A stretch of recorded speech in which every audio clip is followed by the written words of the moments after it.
Well, good afternoon. You are listening to The Source, 96.1 FM, 900 AM, streaming live on WURDradio.com. Follow us on all social media platforms at onWURD. 215-634-8065 is the number to call in.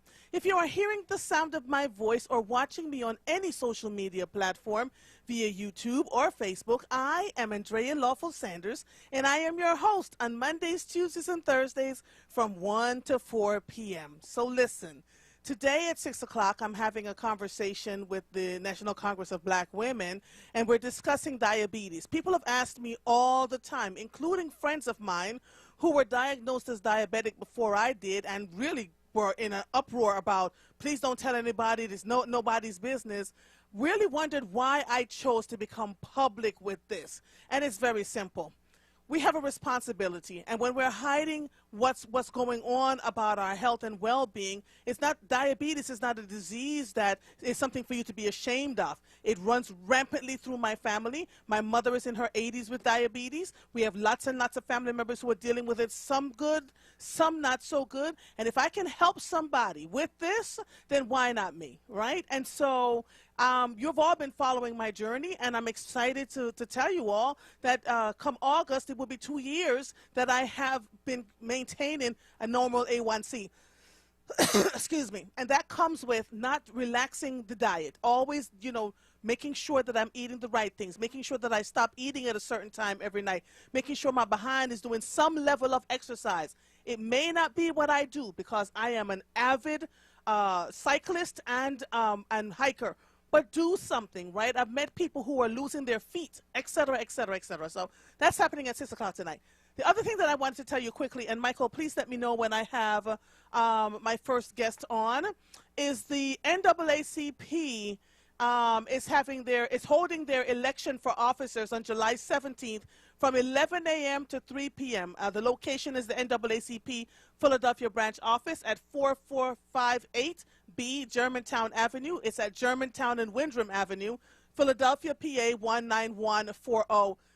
They're having brand new leadership. On the ticket is Catherine Hicks, who is running for president, Bishop J. Lewis Felton, who is running for first vice president, and somebody you all know very, very well on WURD radio because he calls in all the time. Second vice president will be Melvin Prince Jonikin. Third vice president will be Cameron Bonds. And so they're asking you to make sure you have to be a member of the Philadelphia chapter branch at least 30 days prior to the election vote. Please have a valid ID. Again, the Philadelphia branch of the NAACP will hold its election for officers on Saturday, July 17th from 11 a.m. to 3 p.m. The location will be at the NAACP Philadelphia branch office, 4458B Germantown Avenue. It is at the corner of Germantown and Windham. You must be a member of the Philadelphia chapter branch at least 30 days prior to the election vote, and please have a valid ID. So, it's been a morning. I'm not a fan of foolishness, right? So, on Monday, thank God, it rectified itself before I got on the air. My cell phone died inexplicably. I mean, it was down for a good 90 minutes. Nothing I tried worked, and then all of a sudden it came back. So I loped over to the iPhone, to the Apple store near me, the nearest one to me, and they said to me that, you're welcome. They said to me that I would have to come back on Wednesday for them to diagnose it, and I was like, but this is the third time my phone has gone down, and it's not even been a whole year yet. So anyway, went back yesterday. They realized that it was a problem with the phone itself, and so they offered to give me a new phone at no cost, except the phone that I have was not in that particular store, and they told me I had to go down to Walnut Street in Center City to pick up my phone. I'm telling you all of this for a reason. I get down there this morning. First of all, it cost me $40 to park for 1 hour. Father in the name. I get there and, oh, good. All right, good. I'll get to her in 1 second. I get there and right outside of that store where they can solve the debt of several small nations was a man laying on the ground, wrapped up in a blanket in the hot blazing sun, fast asleep. And, I had a conversation with the guys in the store, and they say when he awakens, people give him food all the time. And when he awakens, they allow him to come into the store to cool off and to play with the phones and the MacBook Pros, et cetera, et cetera. And so the homeless situation is really one that we have to, it's a challenge here. It's a challenge in many places around the country, but I would love to see what we could do to help those who are really trying hard. Many people have jobs and still are homeless. So let's not think it's because they're bums. I can't stand when people use that word. Folks are not bums living out there. It's mental illness. It's not making enough money so that they can afford to live in a place to call their own over their heads. And so we don't take that stuff for granted. Anyway, let me move right on because I hear now that my first guest is on. Michael, I'm assuming they're on the phone? Yep. Okay, so let me do this quickly. I have met this woman before, and I don't think I usually sit very quietly in a corner and watch folks, but Andrea Custis was named President and Chief Executive Officer of the Urban League of Philadelphia in July 2017. She's a seasoned corporate executive, has 30 years of sales, marketing, human capital, and operations experience, and she was known for her innovative and performance-driven goals. She managed a team that was rated first in the nation for 3 consecutive years. Wow. In consumer fire sales and services and maintained the highest customer retention rates nationally. Welcome to the show, Ms. Custis, and I hear you have someone with you on the line. Good afternoon. For inviting me. And guess what? I'm at Drexel University with a program of 25 students that look just like me. They are amazing. And I have Victoria Tyson, who owns Victoria Kitchen, with me today. I could not have made this up. God is good. He brought her in here on the same day that I'm talking to you. Listen so Victoria, say so hello. hold on 1 second, Ms. Custis. Victoria, I interviewed a while ago and was so impressed with her business acumen. I am loving that she's actually on the air with you right now. Good afternoon, Victoria. How are you? Good afternoon, sweetheart.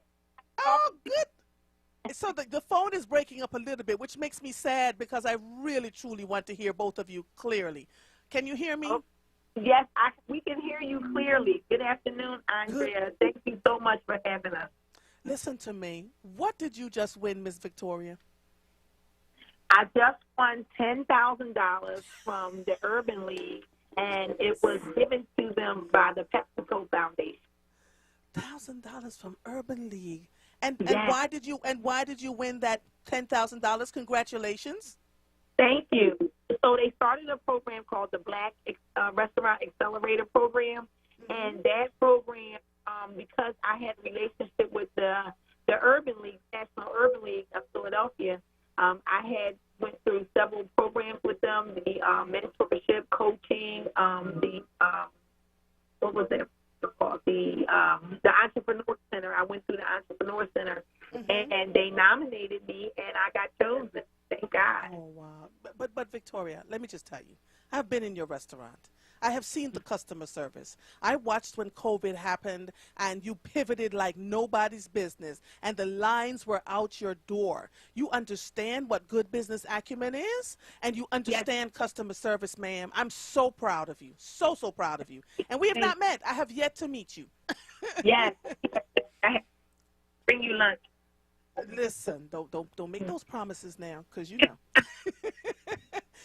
Miss Custis, oh my gosh, tell us a little bit about the Urban League because I'm going to assume not everyone knows about the Urban League, and tell us how you started this program, the Black Restaurant Accelerator Program, ma'am. Or did you start it, or is it something you worked in partnership with? To give you a little bit of background first, real quickly, the Urban League of Philadelphia is 104 years old. The civil rights organization. We are all about social justice and economic empowerment. And so we have 5 direct services, and I invite your listeners to please let us serve them. We are in the school system with Dr. Height. We have a career center where we help people to find jobs. We do some training. We have IT certification programs, a number of things. We also have a re-entry program where our results are terribly effective, one of the most effective in the city. Our placement rate is about 90%. We also have, as Victoria just told you, an entrepreneurship center. We do two things. We help young black folks, middle-aged black folks, older black folks to start their business, and then sometimes they get stuck. They keep doing the same thing and expect a different result. So we also help individuals who have a business to grow their business. In addition to that, we probably have, I'll say, either number one or number two housing department. So we help individuals to purchase a home, first-time home buying.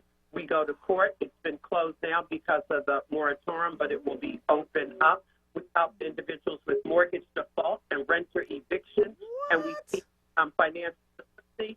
And then we have a health and wellness program also. So we're very active, very concerned right now with COVID-19 and also immunization. And so how the program came about is PepsiCo and the National Urban League, led by Mark Morial, came together for what I'm going to call a historic partnership. And PepsiCo gave the National Urban League $10 million to have a program for 5 years that they will touch 100 black-owned restaurants. So they will do a total of 500. Each of those owners will get a $10,000 grant. And in addition to that, we're giving them access to tools like technical assistance, inventory management, mentorship, and marketing support. So we are so excited. And we selected Victoria first. She is amazing. She came to us years ago. I think it was 2012 or 2013. She's been with us. What to me is just amazing about this young lady is that she is persistent. She had the talent and the skills of a great chef. She also absolutely had the desire and the dream. And what we helped her to do was pull that all together so that she could run a successful business. And so we are thrilled, we're happy, and we are very proud of her. You should be. You absolutely should be. You're doing so much at the Urban League. How does one find you to access these services? I had no idea you were doing all of these things. So they can find us on the website, the Urban League of Philadelphia. So they can just look for us right on the website. Okay.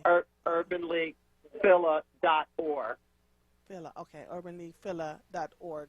Is there a phone number? Yes. 215 982 3220. So I'm going to read that back to you. 215-982-3220. That's correct. Okay. Ms. Custis, what makes the Urban League so special to you as its leader? So let me really talk from the bottom of my heart. As you mentioned, Andrea, I was 32 years at Verizon, made it to president there, 250,000 employees. So I happened to do work that I love. And when I left, I had a conversation my very last day with our chairman, who is Ivan Seidenberg. And when he had me come into his office, he said, "What do you want to do?" And I said, "Ivan, let me be real honest. I have no idea. I really don't, because my heart and my love has been with Verizon. I love my employees. When I left, I had 7,000 employees, and I was responsible for $6 billion. Let me say it again, $6 billion. And so I said, I don't know. He said, trust me with this. You will know when the opportunity comes. So when there was an opening, I had been on the board with Pat Coulter for 6 years on the board. And when I got a phone call from several folks that said, please put your hat in the ring for the Urban League of Philadelphia to be the president and CEO, I thought about it and thought about it. And, Andre, I can tell you, I got a little teary-eyed, and I said to myself, all of my life since I was like a teenager, I saw my father as a civil rights leader out there, desegregating. I'm originally from Baltimore, desegregating a number of different businesses, and out there all the time working with Karen Mitchell, who was the first black man to be a congressman from the state of Maryland. I saw him work through his church as the head of the trustees, and even in school. And when I went to Morgan State University, and I pledged there, the Deltas would always be out there doing work, and we especially did a lot of work with women. I remember going door to door and asking women had they had a pap smear, that kind of stuff. Wow. And so when I thought about it and I looked at it, I said, I really want my legacy to be that I lifted up the black community here in Philadelphia. So I can tell you every day is a labor of love. I love my community. I love my people. And it is absolutely an honor to serve them every day. We're going to lift people out of poverty. We're going to stop this craziness with gun violence. We're not going to let people suppress the black vote here in Philadelphia, in Pennsylvania, or the United States of America. I was there the other day when Biden spoke at the Constitution Center. We have a lot of work to do. We've made great strides, but we have so much work to do, Andrea, and we need everybody engaged and supporting us in doing this good work. I'll be with Senator Hughes tomorrow, 2 o'clock. Any of your listeners, come to the Cato statue right at City Hall, because we're going to talk about it, and I'm going to scream loud that it makes no sense that $7 billion is sitting in Harrisburg that we are not spending. And I am nonpartisan. I am strictly nonpartisan. I work with Republicans. I work with Democrats. But on this one, I have to call the Republicans out. How dare you sit on money when there are people who are hurting and dying out here? That's a travesty. So I'm asking your listeners, please come out tomorrow and support us at 2 o'clock on Friday at the Cato statue that's right there at City Hall. Speak up, speak with us. This makes no sense at all.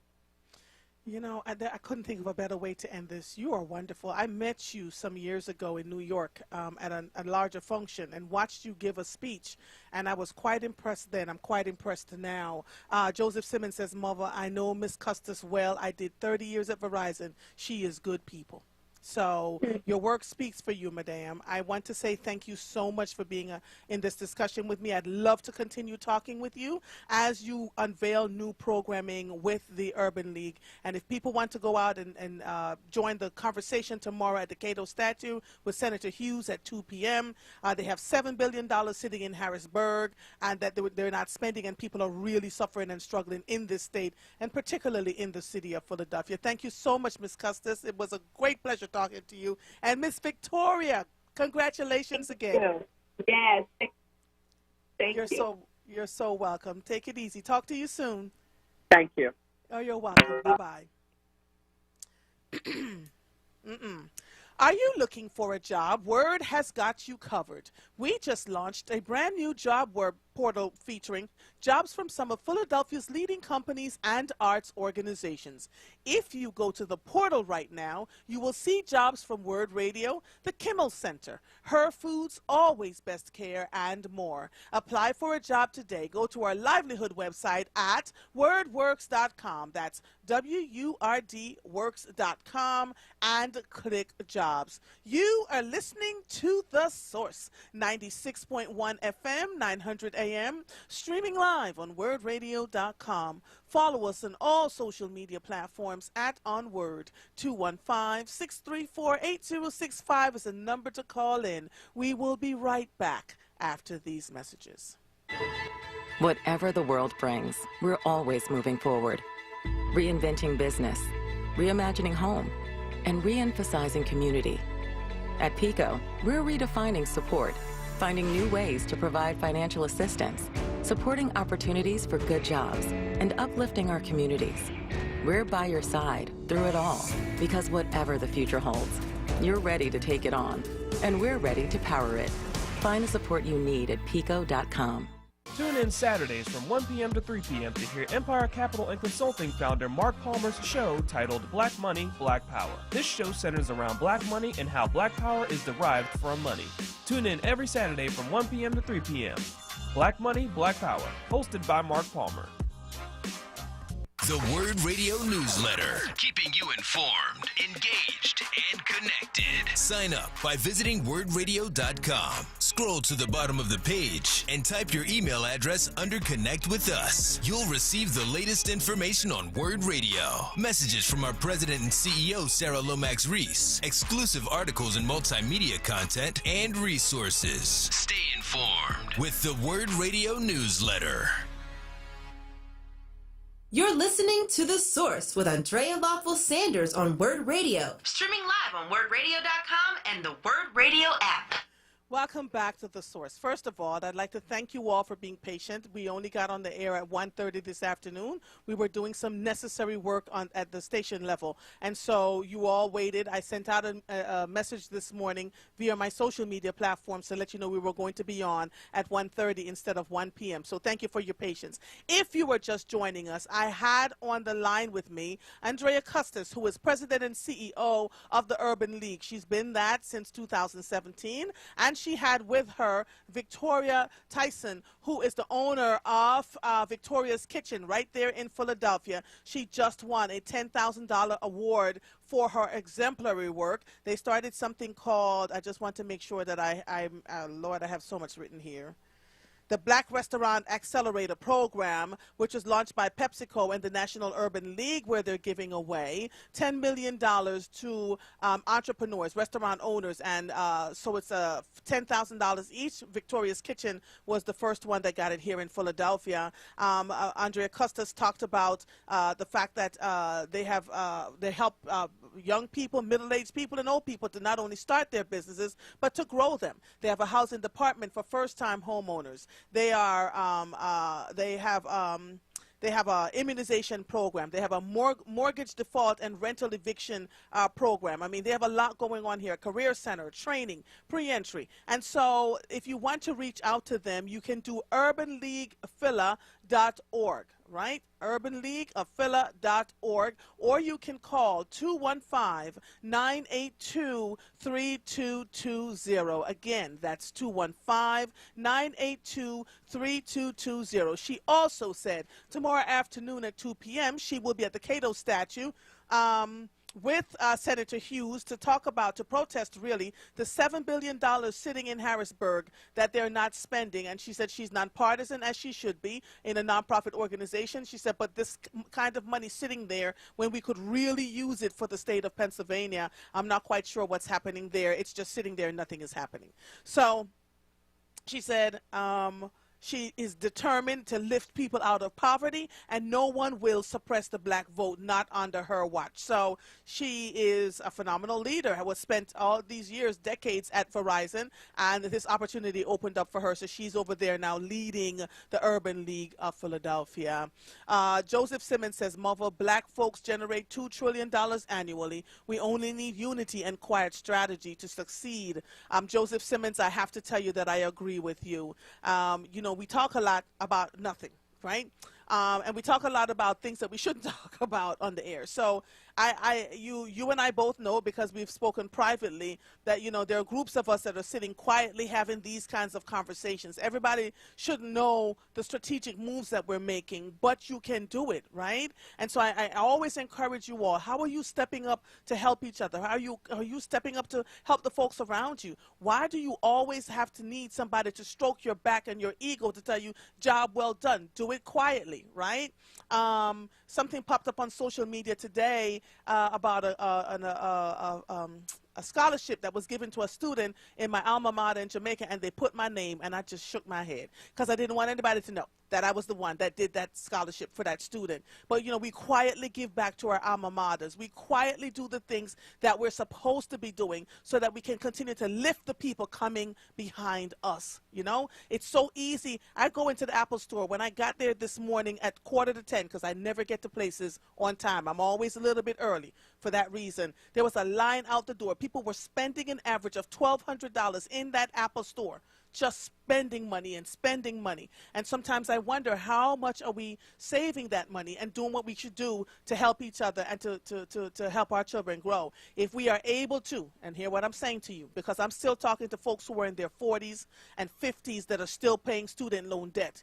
If you are able to tighten your belt and pay for your children to go to college, pay for their college tuition, that is one way you give them a leg up into eternal wealth, because they don't have to sit there and pay the interest rate and pay the student loans over and again. You know, don't drive that brand new car to pay for your child to go to college. That's where you give them a leg up into wealth. You know, these are the things that we've been talking about and consistently harping on, and I'm hoping that it makes a difference.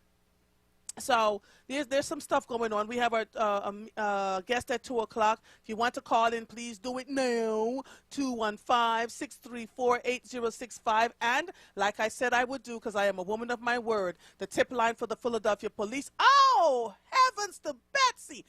Woke up at 3 o'clock this morning, and this is why I don't turn on the news. My husband turns on the television, and the first thing I saw was the SEPTA bus driver at Broad and Chestnut. It had just happened.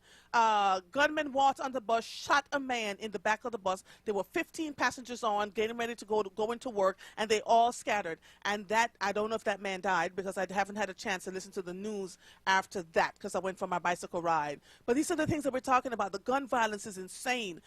Commissioner Outlaw is now doing these community meetings. Thank you, Father. I'm loving that she's doing that so she can hear from the community, talk to them, get a deeper understanding of what's happening in their particular cells, because Philadelphia is, oh, my watch is beeping. I guess I did my 20,000 steps today.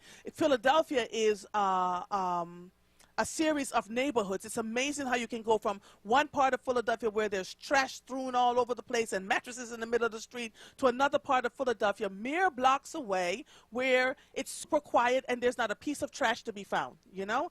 And so there's a lot going on here that we have to deal with and work with, but it's the violence. It is the heat, the oppressive heat. Lots of people don't have air conditioning units, you know? Check on your neighbors. Make sure they're okay. If you have abandoned cars and if you see a lot of trash, report those things. Don't just sit there and say it's not my problem. You live there, and so you have to smell it, and it's unsightly. Help to keep your neighborhood clean. A trash picker, if you know, lots of people don't want to use their hands to pick up trash, and you shouldn't. Put on a pair of gloves or get a trash picker for under $20 on Jeff Bezos' website, you know. And so this is what I'm talking to you. And so there's a lot happening. Joseph again says, Biden-Harris ran into student loan debt forgiveness. Where is it? The Democrats will lose in 2022.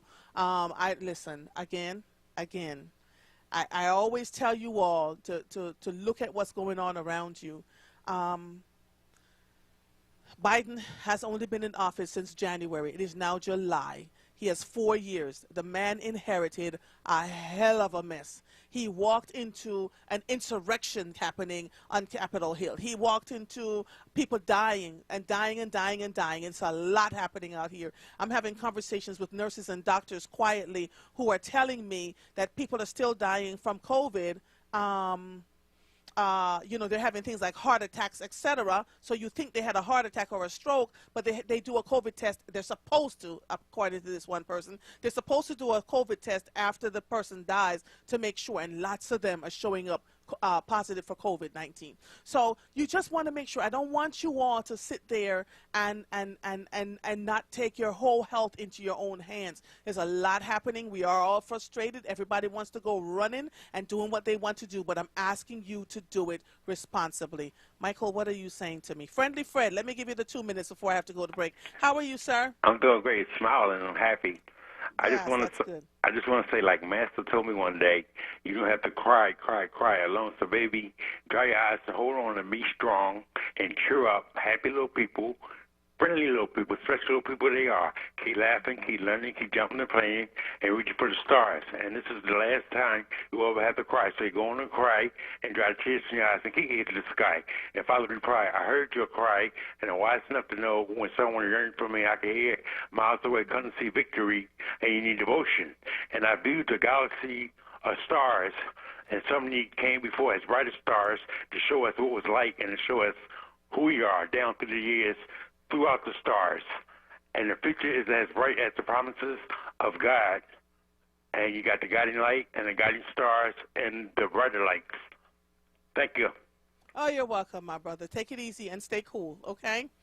You are listening to The Source, 96.1 FM, 900 AM, streaming live on WURDradio.com. Follow us on all social media platforms at onWURD. 215-634-8065 is a number to call in. We will be right back after these messages. Tune in every Saturday at 6 p.m. to Recovery Talk 101 with your host, Rick Ford, talking about addiction, treatment, and recovery, right here on WURD Radio. Students, parents, teachers, guardians, 100 Black Men of Philadelphia is offering free mentoring programs this summer to help provide an alternative to the gun violence plaguing our city. Our programs build character, body, and mind of our boys 1st to 12th grades through paid high school internships, book clubs, fishing, physical fitness, and more. Register today at www.100blackmenphilly.org and click events or call 267-258-2900. Family Therapy Vignette Moments with Dr. Lucille Ijoy. Pandemic COVID-19. Now, ladies and gentlemen, this is a serious time. You know, we are at a strange time in our lives when we have to make decisions, really important decisions about our lives and the lives of our family and our friends and neighbors and strangers. And you know, making decisions like that is no play. So I'm going to say this little rap for you. We call it a poem or a rap. I hope that when I'm finished saying it, you'll be able to say it also. Pandemic time, the vaccine is free. Get your vaccination as quick as can be. The Delta variant may be a new concern. Be willing to take time. Be willing to learn. And I'm going to tell you something. We all better be willing to learn, and we all better be willing and ready to take that vaccine. This is no playtime. And I would say from the bottom of my heart, amen, amen, and amen. Lifting every voice till earth and heaven ring. This is WURD Radio, 96.1 FM and 900 AM WURD Philadelphia. Black Talk Media. You're listening to The Source with Andrea Lawful Sanders on WURD Radio. Streaming live on WURDradio.com and the WURD Radio app. Welcome back to The Source. Every Thursday, we have a livelihood segment that talks about school board governance, diversity, equity, and inclusion. The topic today is that we have newly elected board members who are tuning into this show. And Deborah Keys Wright wants to provide this information. We will always connect the focus on equity, diversity, and inclusion in the conversation. Ty Jones, advocate, advisor, and educator, works collaboratively with stakeholders to improve the outcomes for educational entities, students, and other educators. He serves as the vice president of the Lancaster Independent School District Board of Trustees in Lancaster, Texas. He also serves as president of the Leadership Texas Association of School Boards Alumni Executive Board. He's also a steering committee member. Child, when do you sleep? Of the Council of Urban Boards of Education, CUBE. Mr. Jones will share with us how he leverages his state and national positions to advocate for Black and Brown students and prepare them for a reimagined school system in the fall. His focus will be on alignment to the mission, vision of the school system, outcomes, and building teacher capacity from a governance lens. Good afternoon to the both of you. Good afternoon. So, Mr. Jones, let me start here. First of all, brother, you are sharp. Thank you much. I just have to tell you, between the bow tie, the shirt, the suit, sharp, sir, very sharp. It's a pleasure to see a brother on here. Every once in a while, I get the brothers. Deborah will drop one in my, on my show, and I'm like, yes, because I want people to see that we all succeed out here. And the other question I have for you before we go into the meat of all of this is, how hot is it in Texas right now? 93 degrees right now. We got you beat in Philadelphia, child. It is hot. So welcome to The Source, sir. It's a pleasure to have you here. Deborah, I'm going to let you kick it off, and then we'll go with time. Absolutely. And it's 90 degrees here in Nashville, so it's hot everywhere. But it feels like 97, so I don't know what's going on. But I'm glad to see you too, Ty. This is getting back to some of my basic things about school board governance. I've been advised that there are several new board members who watch this and they just want to make sure that they're doing the right thing. And this is a time too where board people are candidates are thinking about running for school board. As we know, there's no requirement that candidates have to be trained or know what they're getting into until they get to that seat. And that's unfortunate, but until it is mandated, we have to make sure somehow that candidates understand what they're getting into. And then once you get the job, to this very important job of governing over multi-million-dollar budgets at times, to really understand the difference of what governance is, or knowing what governance is and what is the day-to-day operation, okay? Because there's a reason why it is designed that way, governance and day-to-day, because they always say 2 lanes on the same highway going in the same direction. Superintendent and their staff running the day-to-day operation, and the Board of Education ensuring that is done properly. But the only way you can do it properly is understanding the functions of the school system. You know, I always tell board members, you can be an educator and your day job. I never say board members are not educated, period. What I do say is that in this position, you are not the education expert. So you have to just make sure you hire the right person in order to, do what, the board requires as far as the goals, the expectation, and really the board setting the direction of the way the district should be operating. So you have to know enough, staying at that 30,000 foot view and allowing the superintendent to do the work. So really, the Board of Education making sure that understanding what, the priorities that you should be focusing on. And I always put them in 4 buckets. And the priorities are budget, human resources, teaching and learning, school safety, and climate. And even though you only hire the superintendent, you still impact staff by making sure that the superintendent is clear on what your expectations are, and making sure that the superintendent holds everyone accountable.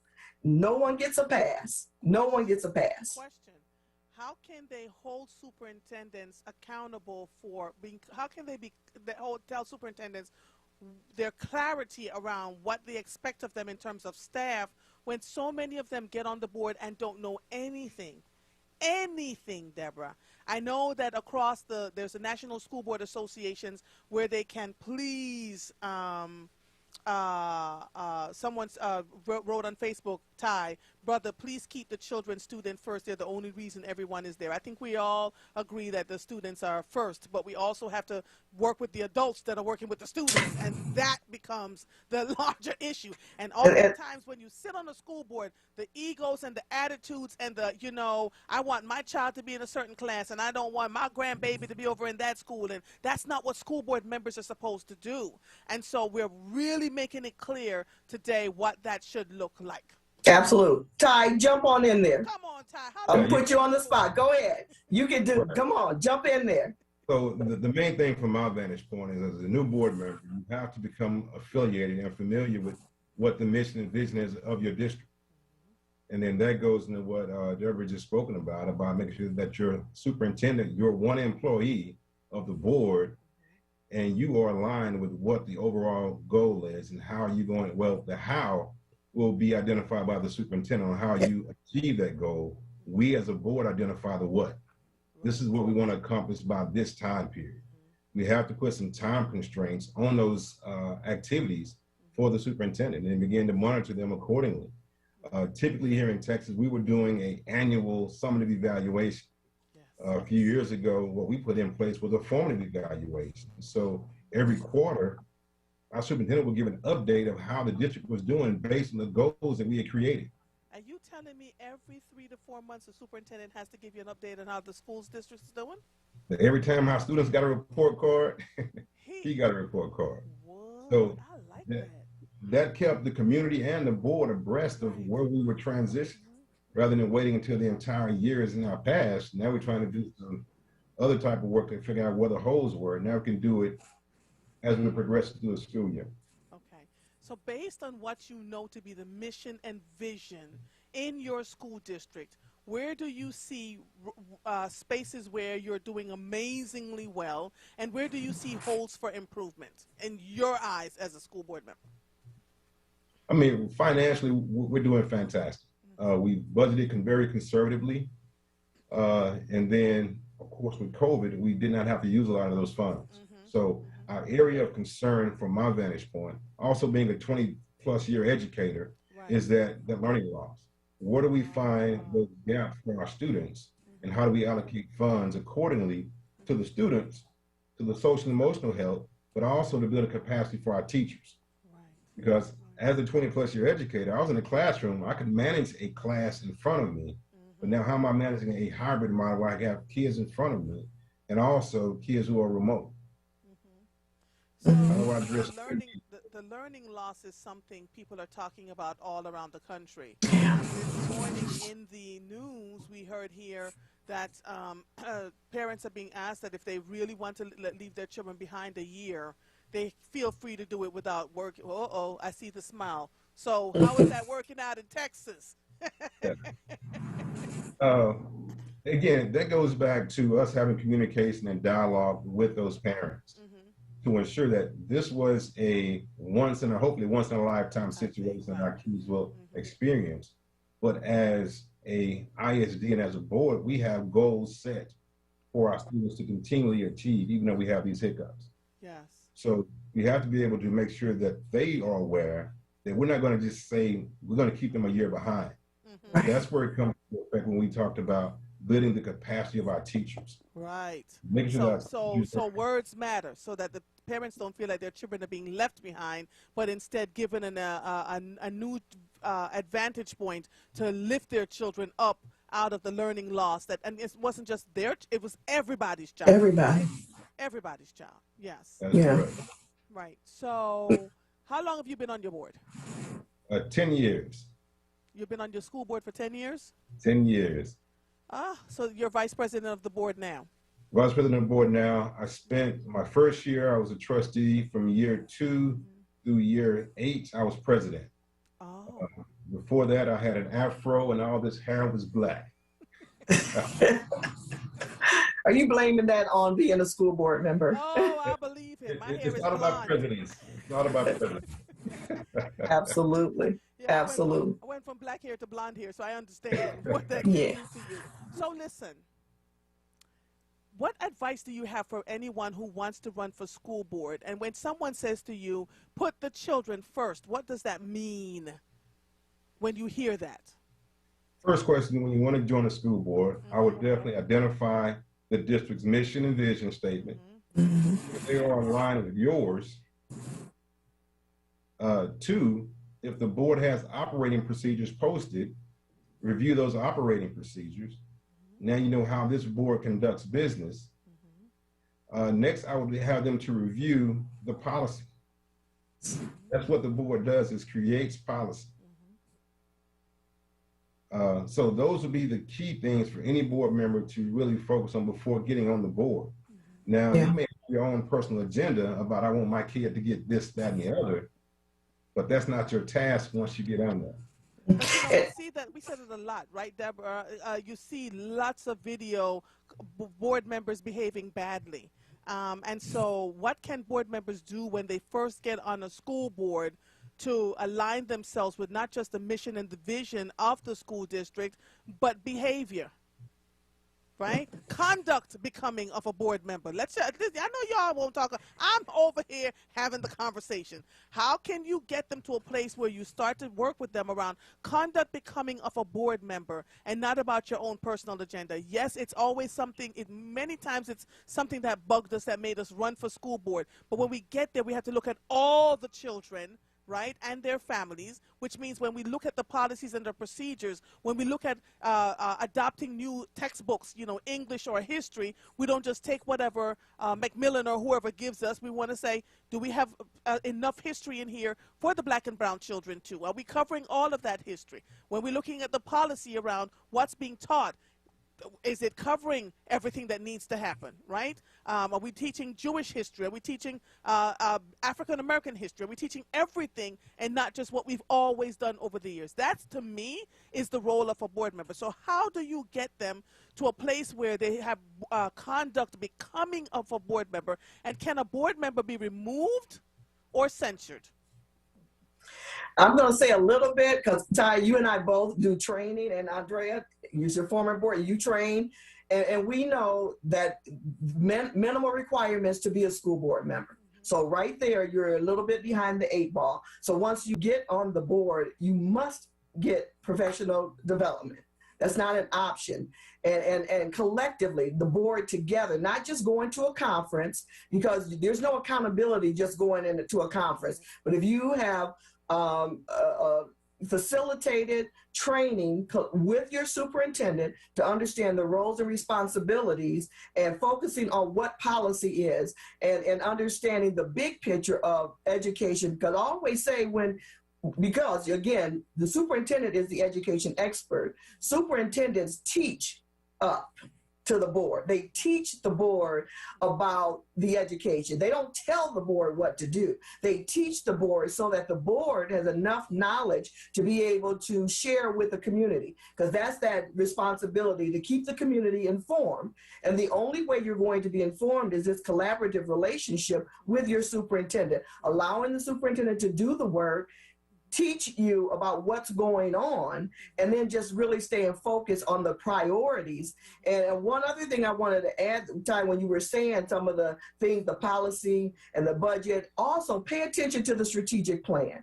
That'll give you an idea of what the landscape is, what is the blueprint, if you will, of what's been planned to do. Right. Strategic plans can change, absolutely, but at least you'll have an idea of what's already in place instead of coming to the board saying, why aren't we doing da-da-da-da-da-da? Well, look at the strategic plan through the lens of governance and just ensuring that we are touching all the areas. Those buckets that I talked about will help you also focus on making sure you are making equitable decisions about students, especially when you're talking about in human resources areas, to making sure you don't hire the teachers and the principals, but you can pose the question to the superintendent, what process do we have in place to ensure that we have a diverse a pool of candidates?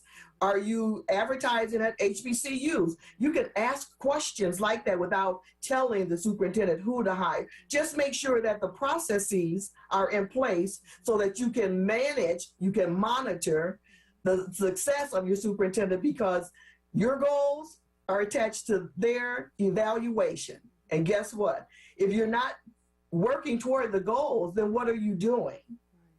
And I like how you're not waiting a whole year to evaluate them and say no, because there could be issues where any superintendent who wants to keep their job, of course, is going to wave the flag like, hey, we have some issues here, and so this is what we're going to need, keeping the board informed. And that's why it has to be that two-way, respectful, trustworthy relationship.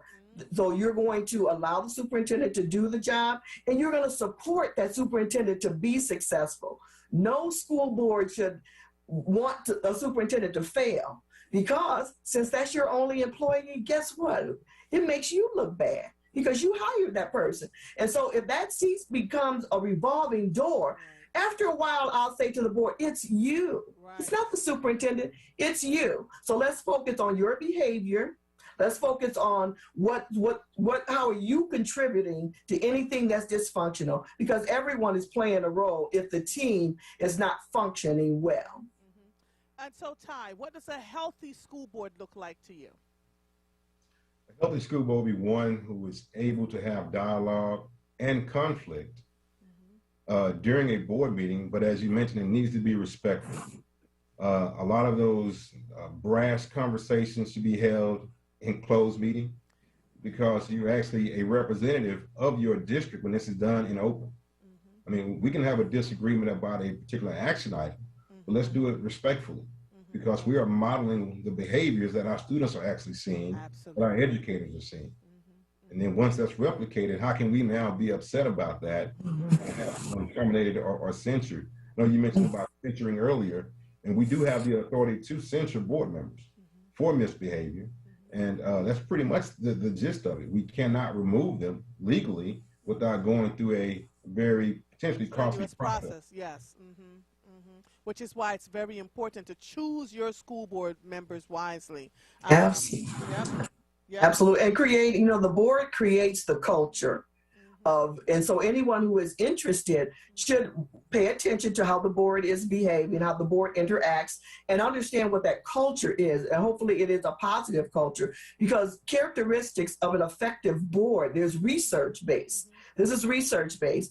If it tells you, and this is why I say to board members, if this is research based and these 8 characteristics which tell you that they equate to an effective board, why wouldn't you want to practice these? Being data savvy, making sure you focusing on the mission and the vision, understanding the budget, working collaboratively with your superintendent. Why wouldn't you want to do this if it's for the good of the district?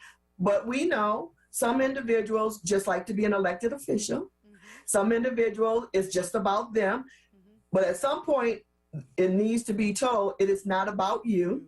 It is about the students, no matter what. And yes, we have to deal with adult issues, but if the majority of your agenda is around adult issues and has nothing to do with student achievement, closing academic gaps, opportunity gaps, what is the conversation about? And yes, there are things that you just have to talk about, but if someone would look at your agenda, can they tell that you are seriously focused on addressing any gaps? So listen, I'm looking at something here. Halima Candy. I'm on YouTube. I got 4 screens in front of me, and then this person is saying, parents accept more than. So, what is an average class size? Because in Abington, 22 is an average class size.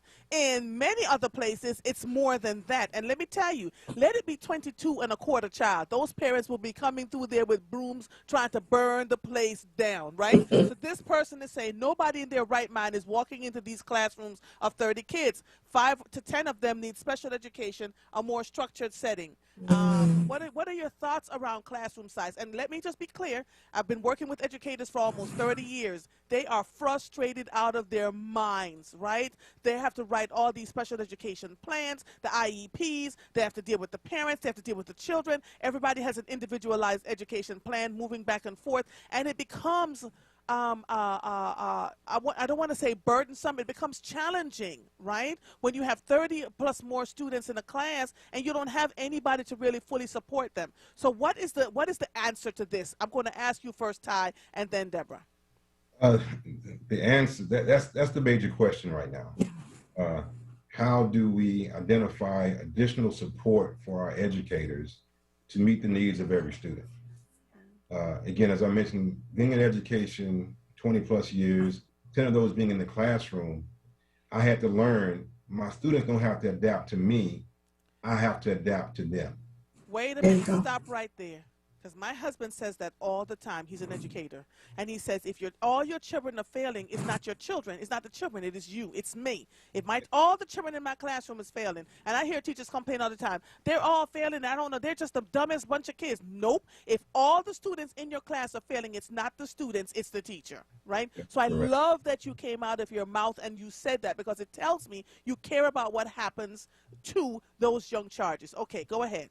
Yeah. So with that in mind, we have to do the same thing as board members. We, as a board member, I have to adapt to every other board member's learning style, their communication style. That then reduces that conflict when we're in a board meeting. But going back to the question at hand, we have to figure out different ways to support our educators. We also have to figure out ways to build their capacity, give them other opportunities to learn how to address these needs of these students. What we did probably 5 years ago for our secondary campuses, we made it that every science and math teacher had to have a master's degree. Anybody who had got hired had to have a master's degree. For those that didn't have it, we actually paid for them to get master's degrees. So now any teacher that comes in has to have that degree, and that now gives them the additional capacity to meet the needs of those larger class sizes if we have those. So at the high school, you have a larger student-teacher ratio than we do at the elementary level. Right. And then, of course, we have the ability to request a waiver from the state to address that and to have more kids in some cases. It also becomes a financial impact to us as well. We don't have those. Then we get to move teachers around, which is then another issue that we have to deal with as board members and the superintendent has to deal with as well. I've been through 32 years, and then you want to move me over here. Right, because teachers are people too. So I have to take a quick break, but someone wrote over here. So if there is an educational system that is not performing, I mean across all the system, all grade levels, poor attendance, and a general unrest, is that the superintendent's fault? Hold on to that thought. Let me take a quick break. We'll be right back. You are listening to The Source, 96.1 FM, 900 AM, streaming live on WURDradio.com. Follow us on all social media platforms at onWURD. 215-634-8065 is the number to call in. We will be right back after these messages. Are you an educator looking for a life-changing opportunity? Youth Build Philly Charter School might be the home for you. Apply to Youth Build to join a family of educators dedicated to learning and growing with young people. Check out current opportunities at youthbuildphilly.org or follow them on social media at YouthBuildPHL. Join Youth Build today. Youth Build is now accepting applications for the class of 2021. This Word Wellness vignette is brought to you by Penn Medicine. Word Radio presents the following wellness tip to support our listeners with mindfulness and motivation. Hi, this is Halana, your resident health and wellness coach with tips to help you stay well. Have you ever heard someone say, "You're way too serious," and you thought, they couldn't be talking about me? Well, let's face it, sometimes the hardships of life get our faces and our moods all tied in a bunch. Sometimes we forget to smile and enjoy life's simple things. Lightening your life with laughter can look like this. Number 1, watch a funny movie by yourself or with family. Number 2, revisit your favorite comedian's stand-up special. Number 3, doodle, draw, or play a card game with the children in your life. See the world through their eyes. We sometimes think in order to laugh, we have to do specific things. Yet, we can choose to find joy all around us every day. Go ahead and try it today. Stay well with Word. Happy living. Stay well with Word. Connect with us at WURDradio.com. This Word Wellness vignette was brought to you by Penn Medicine.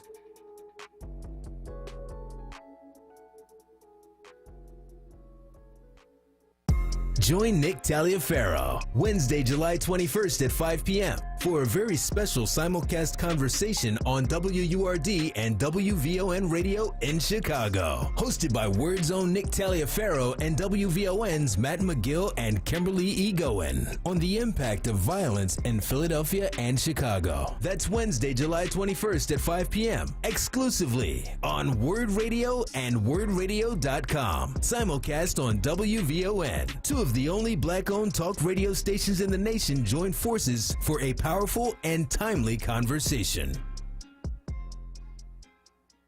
Tune in this Sunday at 2 p.m. for the Gastrology Conversation Show, providing information and understanding about your colon health with Dr. Stephen Blake. You're listening to The Source with Andrea Lawful Sanders on Word Radio. Streaming live on WordRadio.com and the Word Radio app. Welcome back to The Source. If you're just joining us, we're talking about school board governance with Deborah Keys Wright and special guest Ty Jones, who is a school board member of the Lancaster Independent School District in Lancaster, Texas. If you'd like to reach Ty, he is TyG at tygjones.com. Listen, I got his own little website going on over here. Michael, I hope you can hear me better. I'm having issues with my headphones. So I'm hoping this one's a little bit better. So here's the question when we went to break. Michael said always use a headset. Now, isn't it amazing? The headset that I took off was $300. The headset that I have on is $39.99. Isn't it amazing? They're always about the money. All right, so the question was, if there is an educational system that is not performing, I mean across all the systems, grade levels, poor attendance, and a general unrest, is that the superintendent's fault? Now, I'm going to let Ty answer that. But before, all I'm going to say, if you are in that situation, the board should be very busy as far as collecting data, because I'm going to peel it back before you get to that. You should be monitoring the situation by looking at the data, knowing how students are progressing. If you are have contracts and you're paying for curriculum or whatever programs that are supposed to enhance their learning, are you monitoring the success of it? So if everything is going wrong, there's a big problem there, absolutely. But it doesn't happen overnight. It's years to get to that point. And so during that time, is the board monitoring the success? The report cards every year when you're evaluating your superintendent, is he or she meeting the expectations, which should be addressing all of these things that are happening in the school system? So again, I'm just wondering if a board of education is doing their job. There's a lot of blame to go around. I put it that way. It's not just the superintendent. It's a lot of blame because it takes a long time to get to that place of very dysfunctional and failing children. It really does. Go ahead, Ty. All right, now. I think you answered it. But just to add some additional color, it's based on the 4 things that you mentioned earlier: budget, human resources, teaching and learning, and then the climate of the district. And that comes from the board and the superintendent, that team of 8, depending on the size of your board. So we have 7 board members and a superintendent. We are the team of 8. We are the ones that direct the district. And of course, our taxpayers are the ones who elect us as board members. Right. So we have to even go out and listen to them, find out what it is they're inquiring about. What are those interests of theirs? I think that's one of the things as a failure of board members, is that once we get in that seat, we don't reach out to those who elected us. What are they thinking? What are their interests? What are their priorities? And we just take it upon ourselves as, now I'm elected, I'm going to make all these decisions. Now, when something comes up, then we're having to listen to them. You know what's interesting that you said it. So did you answer the question? Whose fault is it? Who is responsible? Is it the board and the superintendent? Is it just the superintendent? What are we talking about here? If there's a system failure all across the board, who's responsible? It's everyone. It's going to be the team of 8. I would say personally, it's going to be the board, because we are the ones who hire the superintendent, direction and guidance to achieve certain goals.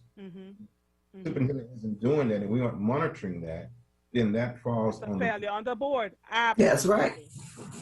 So what happens when the board is appointed and not elected, and they're appointed by, let's say, the mayor or let's talk about, now I need us to talk about this, because there are system failures. Oh, look at y'all are laughing. System failures everywhere. It's a shame, though. It is. You know, people are expected to just suck it up, buttercups. You know, we're working on this, and with this $1 million short, and with this $1 billion short, and no one's really having that conversation. On the other side of that, though, I have to tell you this. When I first became a board member, one of the first things that was said to me is, you can no longer hang out in the schools. You can't talk to parents. You can't. And so it became really interesting, because as a board member, I wasn't going into schools to say anything, but I was a volunteer. I had children in the schools, so I was a volunteer in the schools. They were trying to get me to not volunteer in the schools, and was telling people, let me tell you how to know, they told people, those same folks came back and said to me, we were told we were never to speak to you as a board member, because as a board member, there's certain things you shouldn't know. So I have to be very clear and say, there's some superintendents that will say they don't want their board members to get to talk to the people in the community for whatever the reason. And I'm going to leave it at that. Unfortunately for them, they actually tried to change the policy that board members could not volunteer in the schools, and that policy did not work, because every board member was like, no, we're not doing that. Right, because board members set policy. A superintendent cannot change policy. And so if the Board of Education is allowing the superintendent, there's something going on there. And so if your main responsibility is to set policy, and again, there's enough blame to go around, but just like Ty said, if the superintendent is not performing, they've been there, 5-10 years, and you are still in the negative, there needs to be a change. And the board has to be held accountable by the community, who put them in office to hold the superintendent accountable, because the children are the ones who are the victims of this. And there should be always a sense of urgency. We don't have time to experiment with anybody sitting in that superintendent's seat, because these children are falling through the cracks, especially our Black and brown children, every single day. And that's just not acceptable. So board members must hold that superintendent accountable. And if this is the contract that we're saying we're giving you, it's just like any other contract. When you no longer do the job, you no longer get paid. How about that? So that means the contract is over. So we have to go through these processes and making sure that there are benchmarks to say, hey, we're missing this. What do you need? What kind of help do you need? What does your staff need? Make sure that the superintendent is giving the staff what they need to be successful in the classroom. You know, what's the morale there? The culture, again, the board set having a good culture and pushing it down into the classroom, the responsibility of the superintendent.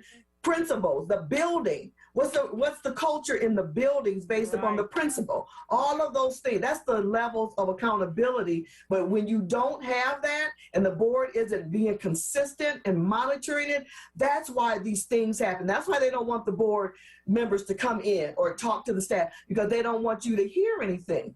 But no superintendent can tell a board member they can't go into a building. Now we know that. And so this is this training. And I say to the superintendent, when I'm doing the training, to the superintendent, board members can ask you anything they want to. Anything they want to. What I say to board members, what's your purpose? Is it through the lens of governance? Are you trying to find out something? How do you pose that question instead of accusing them maybe that you're not doing X, Y, Z because a neighbor or a special interest group it has your ear? Again, understanding what governance is and understanding the parameters in which you are to operate is critical, but most boards are not required by law to take any training. So you have to build that culture where you say, anyone who's going to be on this team, this is what we do. We want to be a highly effective team. And that can happen. It's happening all over the country. It really is. But working with that superintendent, holding that superintendent responsible, because again, going back to what I said at the very beginning, they are the education expert. So if those children are failing, guess whose back it's on as well. You're absolutely right. Because here's the other thing, and Ty, I'm going to pull you into this. A superintendent is only as good as his or her team of administrators and teachers underneath them. If you are a superintendent that is not willing to ruffle the boat, to get rid of the dead weight that's around you, when the rubber meets the road, you're getting thrown out, not the horrible staff members you have underneath you. You understand what I'm saying? So a superintendent has to be willing to say, I'm saying it, a superintendent has to be willing to say, listen, you've been here for 15 years before I got here. You are not producing. I am literally putting you on notice that you've got to produce, start writing folks up, and start getting rid of the dead weight. What we continue to do is replace superintendents, and we don't look at the dead weight of the staff around that has been there since Jesus was a boy, right? And nothing has changed. So all of that comes into play. You see what I'm saying? Does that make sense? Definitely does. And I think that goes back to the superintendent evaluation tool. What tool are we utilizing to evaluate the superintendent? Superintendent, he's not the one on the campuses doing the leadership for principals, leading those teachers. He's leading his administrative team or his cabinet. They're now taking that message down to the campuses. Right. Now, if the curriculum or teaching and learning department is not getting the results that the board is requesting, it's either the superintendent is going to go and that individual, or the superintendent is going to say, I need to make a change. And for us, it was beneficial for those formative evaluations, those formative workshops where he was giving us updates on our goals and then saying, we're not moving how I thought we would at this point. I'm making these changes. So it was a way for us to be transparent with not only the board, but also with the community. Right. I agree. And Ty, here's the thing.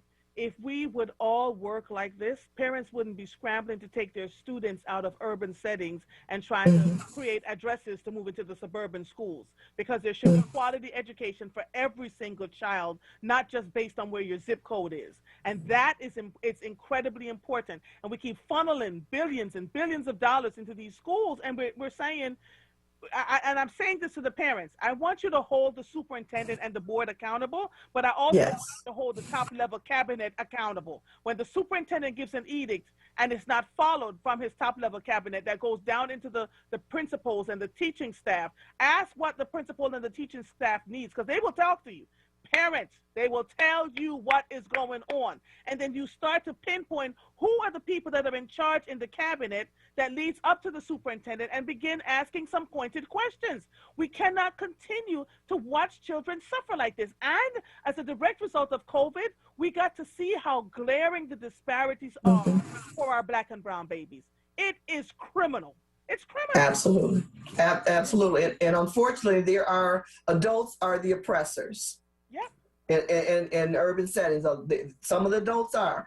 And until the superintendent who is in charge calls it out, and the board holds that superintendent and responsible for doing it, the vicious cycle will continue. And that's why I was saying it's falling on everyone, the board and the superintendent. But if the board is continuously holding that superintendent accountable and said, no, we're not meeting our standards, so this is what you say. What do you have in plan, superintendent, to address this issue?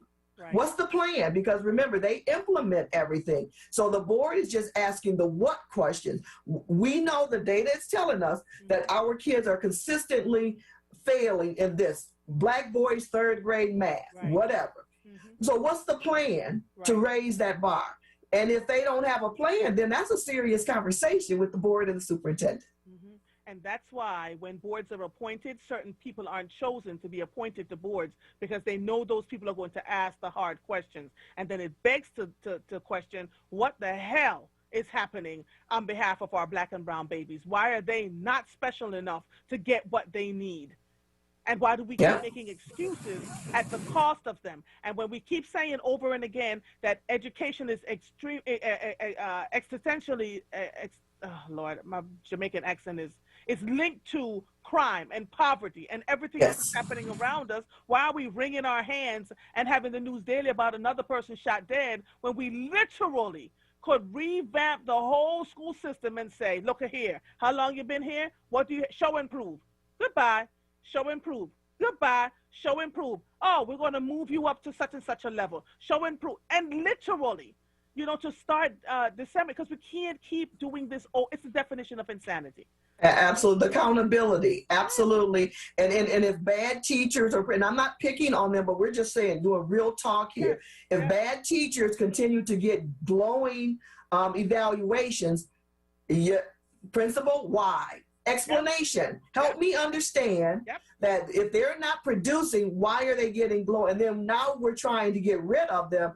That's where you get lawsuits, grievance, all of that stuff. So, but if you're not paying attention and holding people accountable on every level, that's what continues to happen. Why are they getting, not that the board gets to see all the evaluations, is again, superintendent, is your staff evaluating them? Do we have any less favorable type evaluations? What's your plan to address it?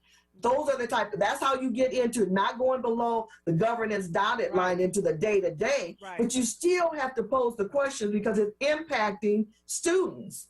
And it's just not acceptable. It's just not acceptable. Well, Ty, when you go back to your next school board meeting after the summer break is over, you're going to have a story to tell the people. I want to thank you so much, sir, for being a part of this conversation with us today. And I want to thank you for your honesty. I love that painting behind you. It's one of my faves. I wish you continued success in your work in the Lancaster County School District. In Texas, we have a Lancaster here in Pennsylvania. I was getting happy until I realized you were in Texas, far away. And Deborah Key's right. It's always a pleasure having this conversation with you around board governance, diversity, equity, and inclusion. The next time we talk, I don't know if you'll be on with me next week. I know you'll be off the entire No, the next week. the following weekend. The last week. The last week you're not on. I want to talk about critical race theory. So see if we can find some people to come on to have a conversation about what it is and what it isn't. Because that's the plan. School boards are lighting up like fireflies around the country. And it has become the cute words being used to stop history being taught in our classrooms. So we have to be very savvy about that, and the parents need to know what it is. So we'll do the definition of the critical race theory and why it is not something that we should be hullabalooing about and not having it, because we're not teaching that in schools. But I think a lot of people are missing that and are using that as the existential conversation around, we can't have this because you're going to make my baby feel uncomfortable. And we know what that's all connected to. Let me tell you something. These are the days where I'm glad I was born and raised in Jamaica. I can literally get on a plane, fly over the water, see the island of my birth, and take a deep cleansing breath. This country,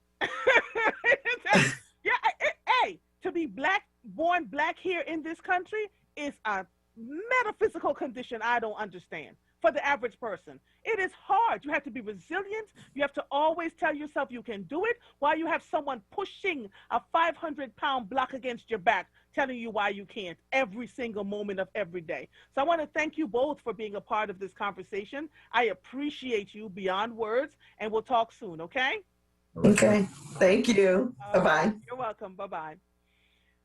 Whew, Father, you are listening to The Source. I am going to, Miss Madeline, I'm going to take you once I come back from the break, and I can take the WURD listeners from now until 3:30 when I have Dr. Mparu on. There's a lot happening with the variants for COVID-19. No one's really saying much about it yet, but the numbers are spiking upwards again, and I think they're trying not to shut the whole world down again, and nobody's knowing what they're like. Go ahead and do what you want to do. People are still dying, et cetera, et cetera. So we're going to talk about those variants, but you can start calling in now, 215-634-8065, and we will be able to talk. You are listening to The Source, 96.1 FM, 900 AM, streaming live on WURDradio.com. Follow us on all social media platforms at onWURD. 215-634-8065 is the number to call in. We will be right back after these messages. Berger Montague is a Philadelphia-based plaintiffs' class action law firm committed to helping Philadelphia's black community. Berger Montague maintains a strong commitment to fostering diversity and equity throughout the legal community and in society in general. In 2020, Berger Montague filed a pro bono case against the IRS when they refused to send COVID-19 stimulus checks to federal benefits recipients with dependent children. Thanks to Berger Montague, people across the United States were able to obtain dependent benefit checks that they desperately needed. Berger Montague supports WURD Radio and Philadelphia's black community. For more information about Berger Montague Law Firm, please call 215-875-3033 or email at info@bm.net. WURD Radio Digital Tip of the Month with Stephanie Humphrey. Brought to you by Comcast. Email phishing scams are nothing new, but they get more convincing and sophisticated every day. In the past, you'd get fake emails that seemed to come from your bank or credit card company, but now you could also see messages that appear to come from Amazon, PayPal, or Netflix as well. So how can you spot a scam? Look for misspellings or grammar errors in the email message. Most phishing scams try to scare you with a sense of urgency in the message that tries to get you to click on a link or provide account information. And one of the biggest telltale signs of a phishing scam is the email address of the sender. Pay close attention to where the email came from. A scam email address is usually totally unrelated to the company it's claiming to represent. Remember, a legitimate company will never send an email asking you for sensitive personal information, so if you're unsure, call the company directly and never click any links or open any attachments in the message. Stay safe online, stay tuned to WURD for more tips, and stay connected with us at WURDradio.com. Tune in this Saturday at 3 p.m. for the We Dream About Real Estate and More show with Hakeem Singleton and Matt King, where you will learn how to buy a house responsibly, travel on a budget, and look good while doing it. Want the latest in WURD swag? Check out the shop tab on WURDradio.com. Hoodies, tees, and more in a variety of colors. The shop tab on WURDradio.com. Show the world that you're all about black. Talk Media. You're listening to The Source with Andrea Lawful Sanders on WURD Radio. Streaming live on WURDradio.com and the WURD Radio app. Welcome back to The Source. Miss Madeline from Overbrook, how are you, madam? Well, thank you for taking my call. And I am so glad that I finished my meeting and got on with you to hear you, because that's why I'm constantly talking about we need our own elected school board. And then you just took it apart and put it back together. You should be the next mayor of the city of Philadelphia. Hey, I rebuke that thought, Miss Madeline. Governor, Market. No, I'm telling you, we need people who think and can see ahead of themselves. You know, it's not just about what you want to get out of it. Yes, ma'am. It's what our people get out of it. I wasn't born in Jamaica, but I just had to finish a session with my granddaughter, and she was telling me the difference in how what is in us that makes us who we are. I'm always in trouble with somebody because I done said what I was thinking, and I know by the time I am 87, I'll be 88 in October. I should have that under control by now. But I don't know. Everybody got their crap under control, and we don't get nothing done. Yeah, we need an elected school board. We need people who tell the truth. And you tell me when we talk about 19% proficiency in 20, that is, and I'm talking about talking to people who have education, who got theirs. Some of them got doctors. And Miss Madeline, you know, at every photo opportunity, and I'm saying to myself, you shouldn't show up on a camera anywhere working for the Philadelphia School District if we can't see where the results are. If I'm looking at where so many children are failing, the thing to do is to hunker down and say, what can we do? This makes us look bad. But you see, the attitudes and the power struggle and the egos far surpasses, well, you know, I earned making X amount of money, and it far surpasses what's supposed to happen on behalf of our children. It is ridiculous. You know what we could just do? We could have just taken the Parenting Institute, all the things that Dr. Ackerman put together, is what had that second floor of the Board of Education scared to death that we were going to be really competing with their children on every angle. Because when your kid came into kindergarten, she sent home to you what your child was going to be learning. Yes. And as you go over it with your child, you're learning, and your child is learning. Yes. But then you prepared to move on. The work that she did. If we could just get Evelyn Oates' sample, or Evelyn sample Oates, whichever way it goes, with Evelyn, to come back and take over that job that I got, I would guarantee you. But they would say she can't because she don't have a doctorate or she don't have something. But she got what she knows. And what she knows is how to do this work. Our children need it. They need it. Oh, my God. I hear you. I thank you so very, very, very. Oh, and the other thing is that I want to say every time I get a minute to talk, and you notice I haven't talked in about 2 months. Yes. Is this. Number one, everybody must vote. Don't be mad. You can't afford to be mad and say, yeah, Biden did this, but he didn't do that. So-and-so did this. Every Democrat needs to vote every election. I remember I could call for 500,000 Democrats in Philadelphia to go to the polls, and they went. The homeless went. Everybody went to the polls. That's how we got Wolf. That's how we got some of the other people we got.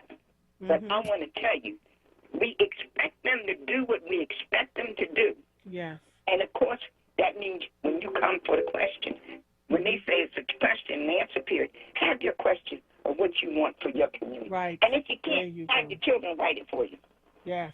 Come on, let's use each other to get done what we need done. But we got to do a lot of work. We got to vote. We never stay home again. There's never an off-year election. Every one of those elections, the president can't do if he don't get the vote. You know, we're gonna look up in this city, Miss Madeline, and see nobody that looks like us as an elected official. Watch. I'm not going to have that if I'm still living. Listen, I'm not going to have hold on. We got to get it together. And do this work. And we should not allow ourselves with some guys just running their mouth every day over and over and over. I think they're getting paid. Now you know who. Goodbye. Thank you, darling. Bye, Miss Madeline. Bye-bye.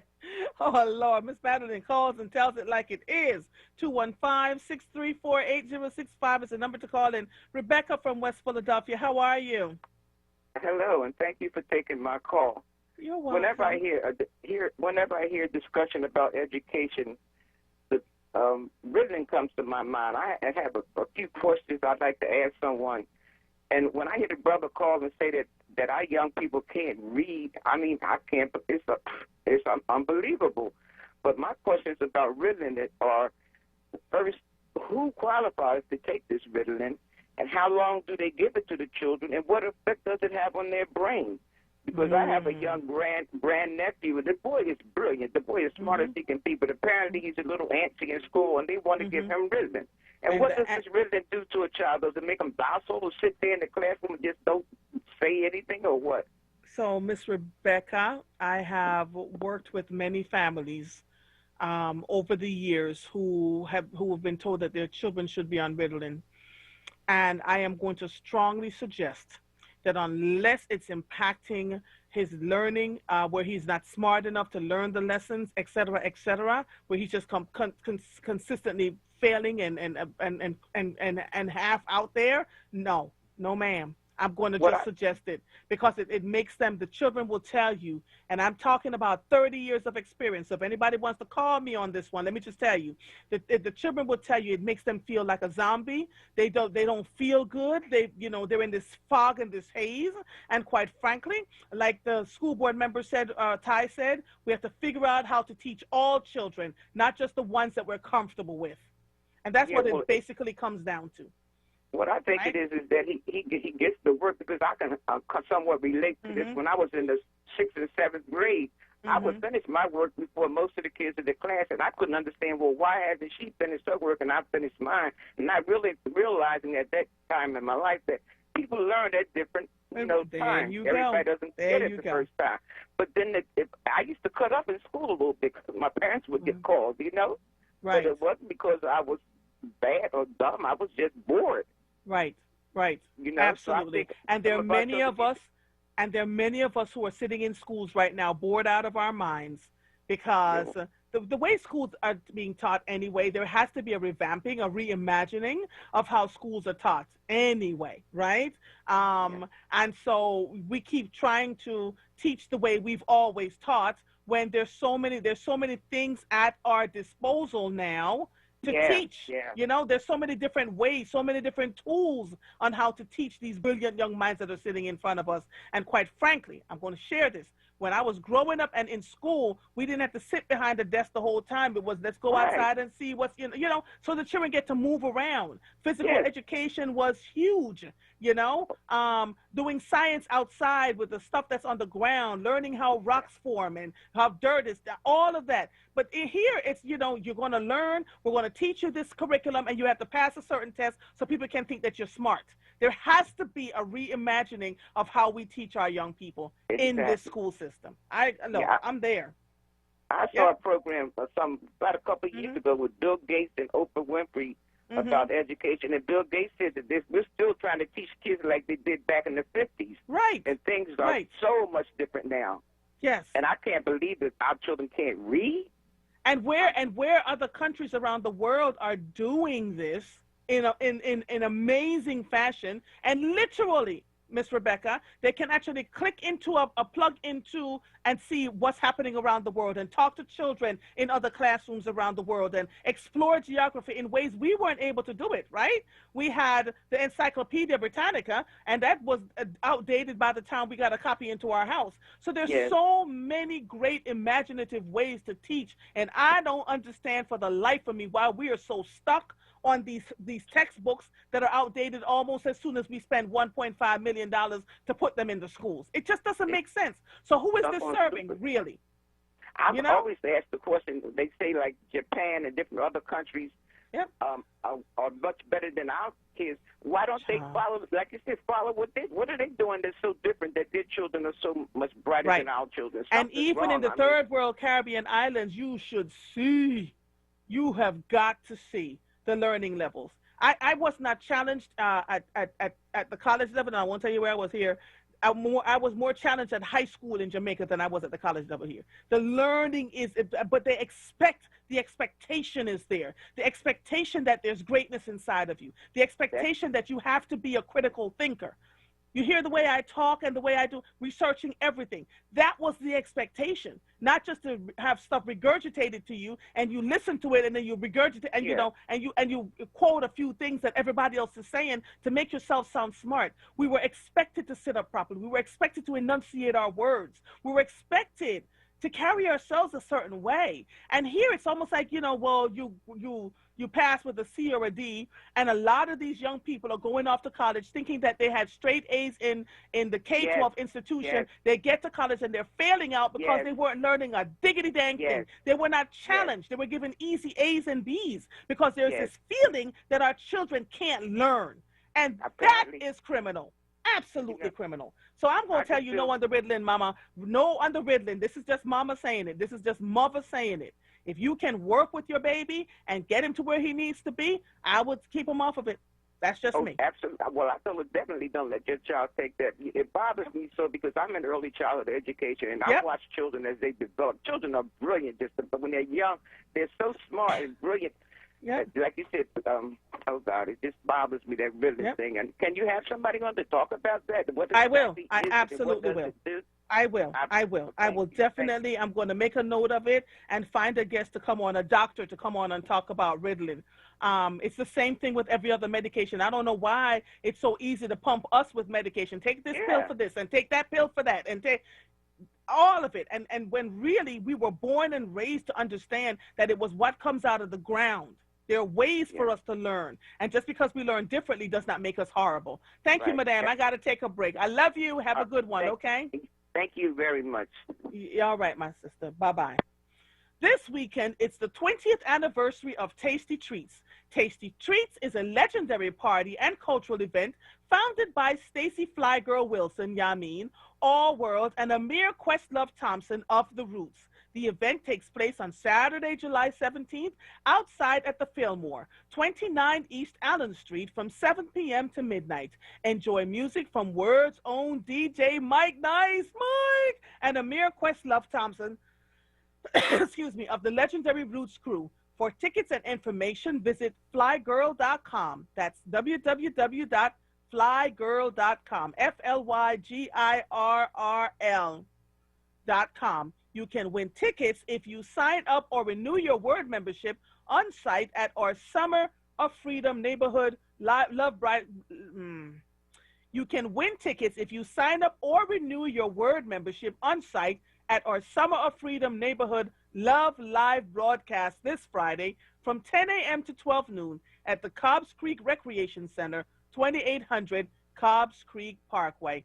You are listening to The Source. 96.1 FM, 900 AM, streaming live on WURDradio.com. Follow us on all social media platforms at onWURD. 215-634-8065 is the number to call in. We will be right back with our next callers after these messages. Remember the last time your family visited the forest? It's a place of wonder and imagination for the whole family, where stories come to life. And it's closer than you think. Ready to plan your next visit? Make the forest part of your story today at a local park near you, or find one at discovertheforest.org. Brought to you by the United States Forest Service and the Ad Council. Tune in every Saturday at 4 p.m. for the Did You Know Show with host Bryant Green, right here on WURD 96.1 FM and 900 AM. You're listening to The Source with Andrea Lawful Sanders on WURD Radio. Streaming live on WURDradio.com and the WURD Radio app. Welcome back to The Source. Joseph from Massachusetts. How are you, sir? Good afternoon. You fine? How you feeling? I'm good. What's going on? You know, we could talk all we want about education until you hit the major problem why our kids are not doing good. We're not going to go anywhere. It's called teaching the theory of evolution. They taught us the theory of evolution in Catholic schools, 6th, 7th, 8th grade. We have to bring back the teaching of evolution. When you study evolution, it's the fact, it's the truth. The breakdown of the cell, the nucleus, the cytoplasm, the cell membrane. These things are important, and the building blocks of life. You know, the problem is the people that's running the system, they put people who are religious to give a religious education. And in a sense, we shoot our own self in the foot. My mother was a self-educator, but she got pregnant from when she was 17, 18, so she couldn't continue her education. But she always had an encyclopedia book. So when I was going through puberty at 12, 13 years old, I went in the book, I learned, I read, I understood what puberty was, what my body changes was. This is why our kids are not doing good. Indirectly, we punish them for trying to learn the truth. It put a blockage on them. You know, in other words, this is how we black people shoot ourselves in our foot. We go to church on Sunday. We give money to the donation, and the church gives that money to Israel, the state of Israel. Israel gets $5 billion in foreign aid from America. And here we are, before George Herbert Bush AIDS for Africa, we were giving the whole African continent $2.5 billion in AIDS for a continent of over 900 million people. Now it's 1 billion people. So what are black people doing? Black people can't see their finance and their own oppression. Israel get all that money, so what the Zionists use now, they put only black people who are supportive of the church or religion because Judaism got a monopoly on Christianity. So we are promoting the people who are oppressing us the most, and we can't see that. So if a person like me want to educate the young kids and tell them about Charles Darwin, origin of species, and natural selection, they'll come after me. And that's when we black people need to wake up and realize the same. So let me ask you this, you this, because nobody can tell me what I can teach my children in my home. Yeah. So why aren't, because I teach my children everything they need to learn. They are well thought out young men now. I didn't wait for the school to teach the history of this country to them, or to teach the real history of where I am from. So, so part of it is us, because we don't have to wait for the schools to teach us what we need to know. We can learn ourselves. Look at it this way. I went to school with a lot of Jamaicans. Jamaicans are very religious people, just like Trinidadians, where I'm from. But yet Trinidad and Jamaica has the highest murder rate. In the Caribbean has the highest murder rate. There's a connection. When you don't teach the truth in school, the kid's going to fail. Your kids might be doing good because they get benefits from you. You get benefits from the Zionist nation and stuff. And that's the problem. We need to bring back the teaching of theory of evolution in school so kids can learn to think for themselves. And what they're going to do, they're going to sabotage people like me who really care, who really want to uplift the community. That's why the kids are not doing good. It's common sense 101. It's okay you teach your child religion at home, but when you're in a school setting, you're supposed to learn the truth. That's just reality. It's called critical thinking. Thanks for taking my call. Have a nice day. Okay. All right. Thank you so much. I appreciate your calling in, okay? All right. Bye-bye. Miguel from East Oak Lane, how are you? Hello, how are you? Child. I am okay. How are you? I'm doing okay. I think we're looking at this from the wrong angle with the just like the gentleman just called about intentions. You don't retain somebody throughout multiple mayors and multiple forms of a school board from the SRC to now unless they're doing their job. William Height's job was to destroy the black children of Philadelphia. That's why he's been retained, and that's why he was given over $600,000 to renovate his office. He's doing what he is supposed to do. That's why he's still here. Okay. All right. This is the desired effect. Yeah. All right. Thank you. Thank you for your opinion. I appreciate it. I really do. All right. Anything else you'd like to say? I would like to tell people you have to vote out these council people. You have to get a mayor who is not affiliated with any political party, no Democrat, Republican. A citizen has to be mayor, and citizens have to be council people if you want to see change. You can't keep voting for these same people decade after decade, and nothing's happening. We have to see what's going on behind closed doors with the city contract and with the school board and everything else. You have to vote these people out. That's it. All right. Thank you so much for your opinion. I appreciate it. Have a good one, you. okay? Oh, you're You too. welcome. Bye-bye. Jacob? Hey, peace be unto you, my sister. Listen, thank you for calling.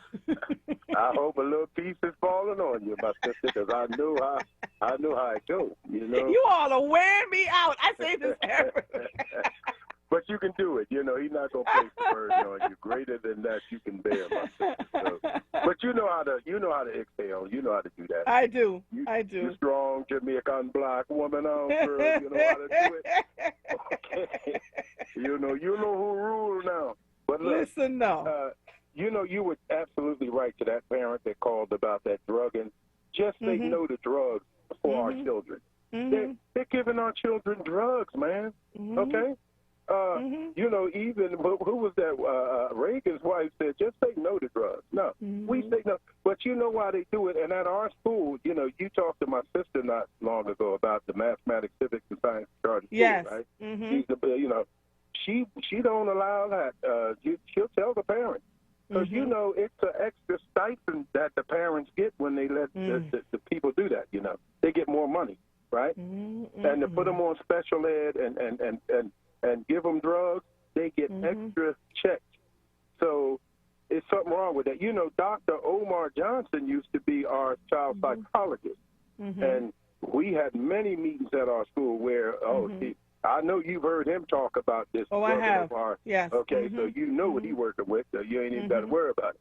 But, no, we like you said, children learn at different levels, and there's different things that spark their learning thing, you know, that's turning it on. But as far as the reading, right, why do people always try to fix something that's not broken? You know why a lot of children can't read? They stop teaching phonics. Well, yes, hooked on phonics. I'm trying to tell you. Yeah, but how do you do, if it wasn't broke, why do you come up with this new stuff now? They always coming up with something they claim new, like, don't chastise your children or it's going to be child abuse. And look at what we're working with now. Children that grew up with no discipline just shoot one another just like sitting on the ground, right? Man, oh man, And then they tell them don't discipline them or they can call 911. And when they get out of order with them, they beat them to death or shoot them or do whatever they want. Come on, this is so backwards and crazy.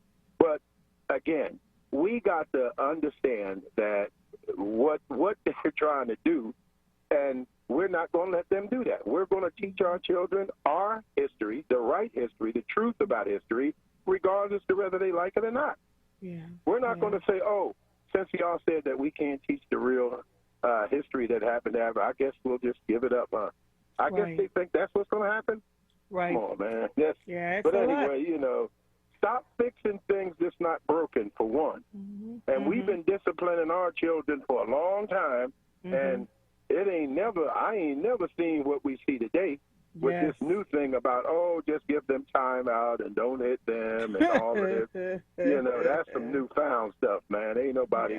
Look, my thing is, if I was using something that was old and it was working, and I went to something new and it wasn't working, Ray Charles can see I'm going back to what was old that worked, okay? You know, and it's not even about corporal punishment so much, but teaching the children to have a healthy dose of respect and to learn manners when they're young. And I see that, you know, we behave, because children emulate what they see. So when they get to 16 and 17 and they're carrying on and acting a fool, and you say something like, the craziest thing a parent ever says to me is, I don't know how they got that way. Really? You gave birth to them. They grew up in your house. What do you mean you don't know how to? So we have to be responsible to a certain extent, really, from birth to 5. Everything they need to learn, they know between those crucial 5 years about please and thank you, about being responsible, about how to think. All of them, right? And Mike, as Mike says, teaching them that there are consequences to their actions. My children are 30 and 25, and trust me, they don't cross me. And I didn't put my hands on them. There is a level of respect that you teach your children to have for the adults that are in their presence. That is the difference. You don't have to beat them to death, you know, and you don't have to call them all kinds of crazy names, you know, because I sit outside sometimes and it's crazy. They call children everything but the son of God. Like, Yes. what? And then when Yes. they become teenagers and they're doing the same thing, you're like, you don't know where it came from? Stop it. Stop it. Well, Stop I call that abuse. And you know what? My mother used to say, you bend the tree when it's young. You can't try to chastise There them you when go. they're 17, 18, 19 That's years right. old. That's you got to right. do it when they're crawling, when Yep. they're walking, when they're, when it's that age where you tell them the difference between right and wrong, good and bad. Right. And so, but we Yeah, wait. because when the tree is older, you try to bend it, it's going to snap, and all There you hell's go. going to break Yes, loose. yes.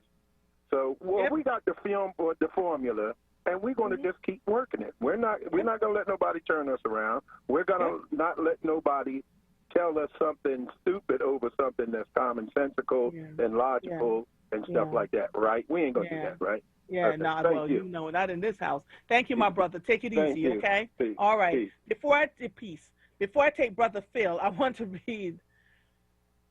Johnson & Johnson is voluntarily recalling 5 Neutrogena and Aveeno brand aerosol sunscreen products in the United States after detecting a cancer-causing chemical in some samples. This was written by Reuters. Johnson & Johnson, the New Jersey-based company, said on Wednesday that consumers should stop using the products and discard them after internal testing found low levels of benzene in some sprays. The move came months after online pharmacy Valisure filed a petition with the United States Food and Drug Administration saying it found levels of benzene that were higher than recommended in several products that provide protection or relief against sunburns, including sprays and lotions. So the very thing that they were putting on their bodies to prevent them from getting cancer had cancer-causing ingredient, and the cancer-causing ingredient in it. It's crazy. CVS Health said on Thursday it had also halted sales of 2 of its Suburban healing products. Benzene is classified as a substance that could potentially cause cancer depending on the level and extent of exposure. So look for them, right? The recalled sunscreens are the Neutrogena Beach Defense, Neutrogena Cool Dry Sport, Neutrogena Invisible Dry Defense, Neutrogena Ultra Sheer, and Aveeno Protect Plus Refresh. Brother Phil, how are you, sir? I'm doing pretty good, Sister Andre. How are you? I'm good. What's going on? Well, I heard the conversation about why our kids can't read, and that's what got me to call. And we need to look at the fact that it's their schools. Right. It's their schools, and they don't teach the truth, because the truth is the only thing that's going to get us out of this. So if you running around as some kind of authority, like in church, and you not preaching the truth, it won't flourish. That's why the churches ain't flourish. They teaching somebody else's story, and this is why we're falling behind constantly. But you got to look at it. It's their schools. It's their schools. It's their money. It's their government. We just happen to be captured here, and we got to figure out how to get out, or either figure out how to unify amongst ourselves as human beings made by God. And that's the part what I'm trying to get to. If God made us, you can't pretend no more. If God made us, you can't lie no more. You can't let somebody lie to you forever. God made you. You got common sense. And that's why our kids can't read or be up to snuff, because the whole system is against the dark-skinned people for some strange reason. And we've been pretending that everything is okay when it's not. And this is the byproduct of everything. Look at the byproduct. Look at the byproduct of the war on drugs. They're killing each other all day to day. Thank you so much, Brother Phil. I appreciate your calling in, okay? Okay. All right. Have Take a it good easy, one. my Stay brother. cool. All right. Thank you. Bye-bye. Prince?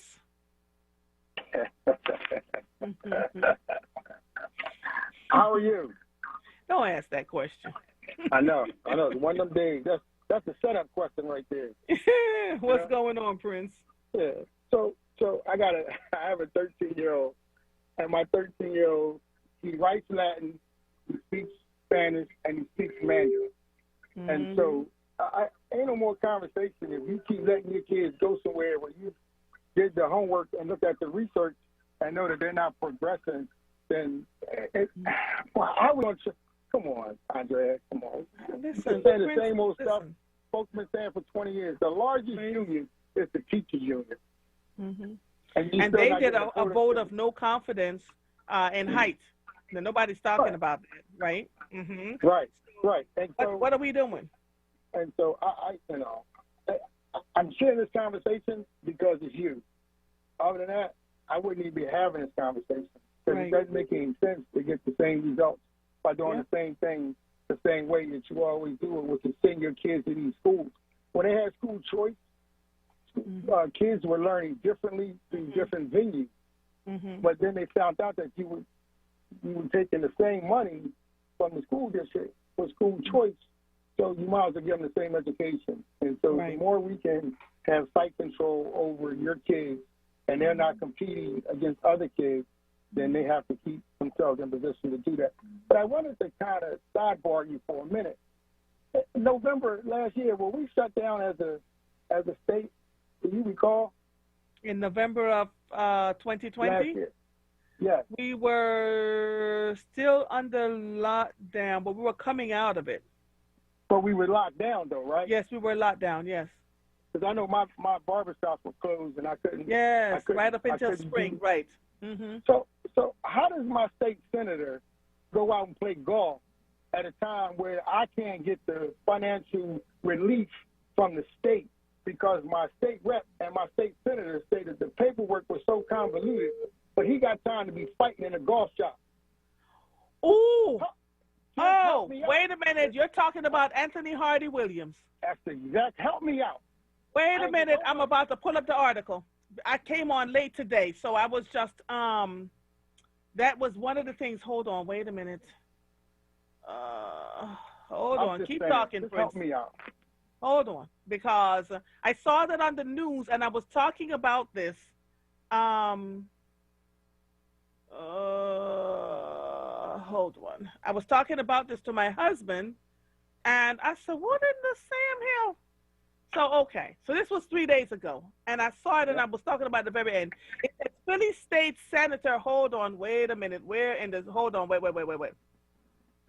Philadelphia, Pennsylvania State Senator Anthony Williams Jr.'s aide, who is also his cousin, has been charged with assault for a November 2020 fight inside the golf shop at a Montgomery County golf course. Right. Okay. So Williams Jr., a Democrat who represents West Philadelphia and a portion of Montgomery County, played a round of golf at the course at Shannondale in Audubon Township last November before fisticuffs broke out inside the golf shop, according to court documents. The incident was first reported by KYW Radio. The court records say the fight erupted after Williams Jr. demanded a refund for the round of golf. The problem, allegedly, was slow pace of play on the golf course. After the worker inside the clubhouse refused to give a refund, Anthony Hardy Williams could be seen on surveillance video from the golf shop, which is where players pay for their rounds, storming off. His cousin and aide, Jonathan Williams, then allegedly took over the confrontation, according to the video and court documents. After a tense few moments, Jonathan Williams allegedly can be seen punching the worker numerous times before the fight ends. The worker has sued Jonathan Williams, according to attorney Nathan Shadler, who is representing the victim. That I saw when I was, oh, Lord. Go ahead, Prince. I'm just asking the question. You know, here you got your constituents that are taxpaying constituents. These aren't the ones living off of the subsidized states who are paying taxes, and yet we couldn't get any financial relief from the properties that we're renting out for rent assistance because $100 million went to the prison system because my state senators and my state reps address this issue as the paperwork being last minute convoluted, and too involved. But yet you are out fighting at a golf course at a time that we need some relief. And when George say that the politicians don't give a hoot about us, that they laugh and ponder when it comes to helping constituents, he is absolutely right, because we was all on lockdown while he playing around the golf. Of course the golf is going to be slow, because you ain't supposed to be playing. Right. That's why it's slow, because you got to get away and sneak and play it.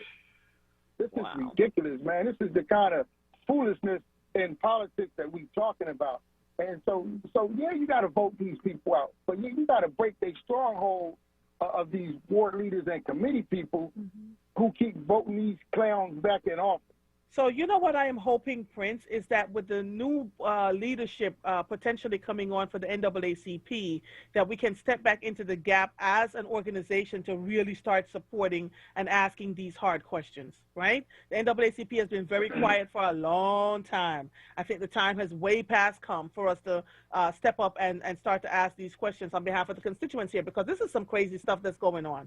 Crazy stuff. You know what?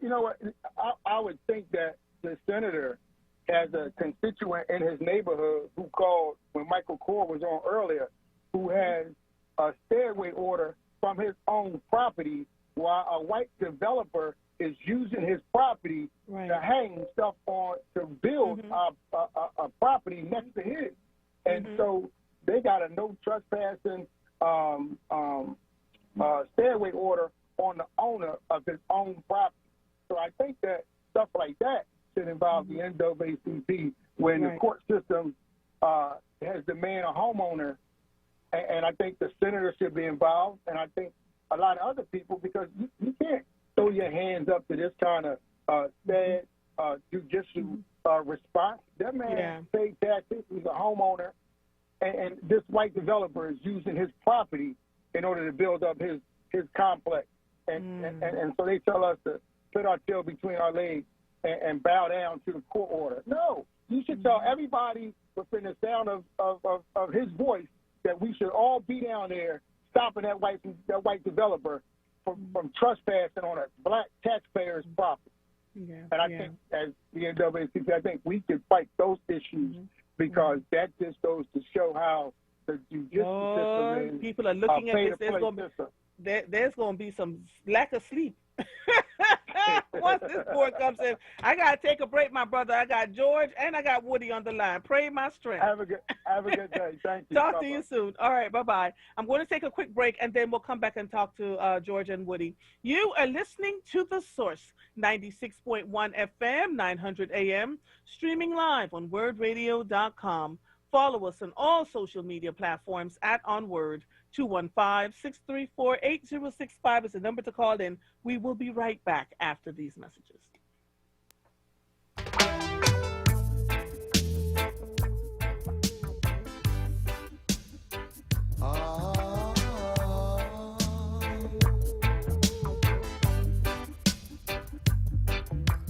Tell her try your best just to make it quick. Woman, tend to the sick.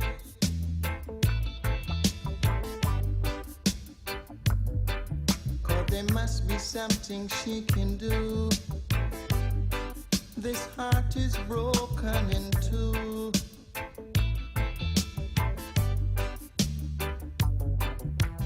Tell her it's a case of emergency. There's a patient by the name of Gregory. Night nurse, only you alone can quench this thirst. My night nurse, oh gosh, oh the pain is getting worse. Support small, black, and brown-owned businesses by joining the Diverse Procurement Collaborative, a community of business leaders committed to supplier diversity. Get engaged at chamberphl.com.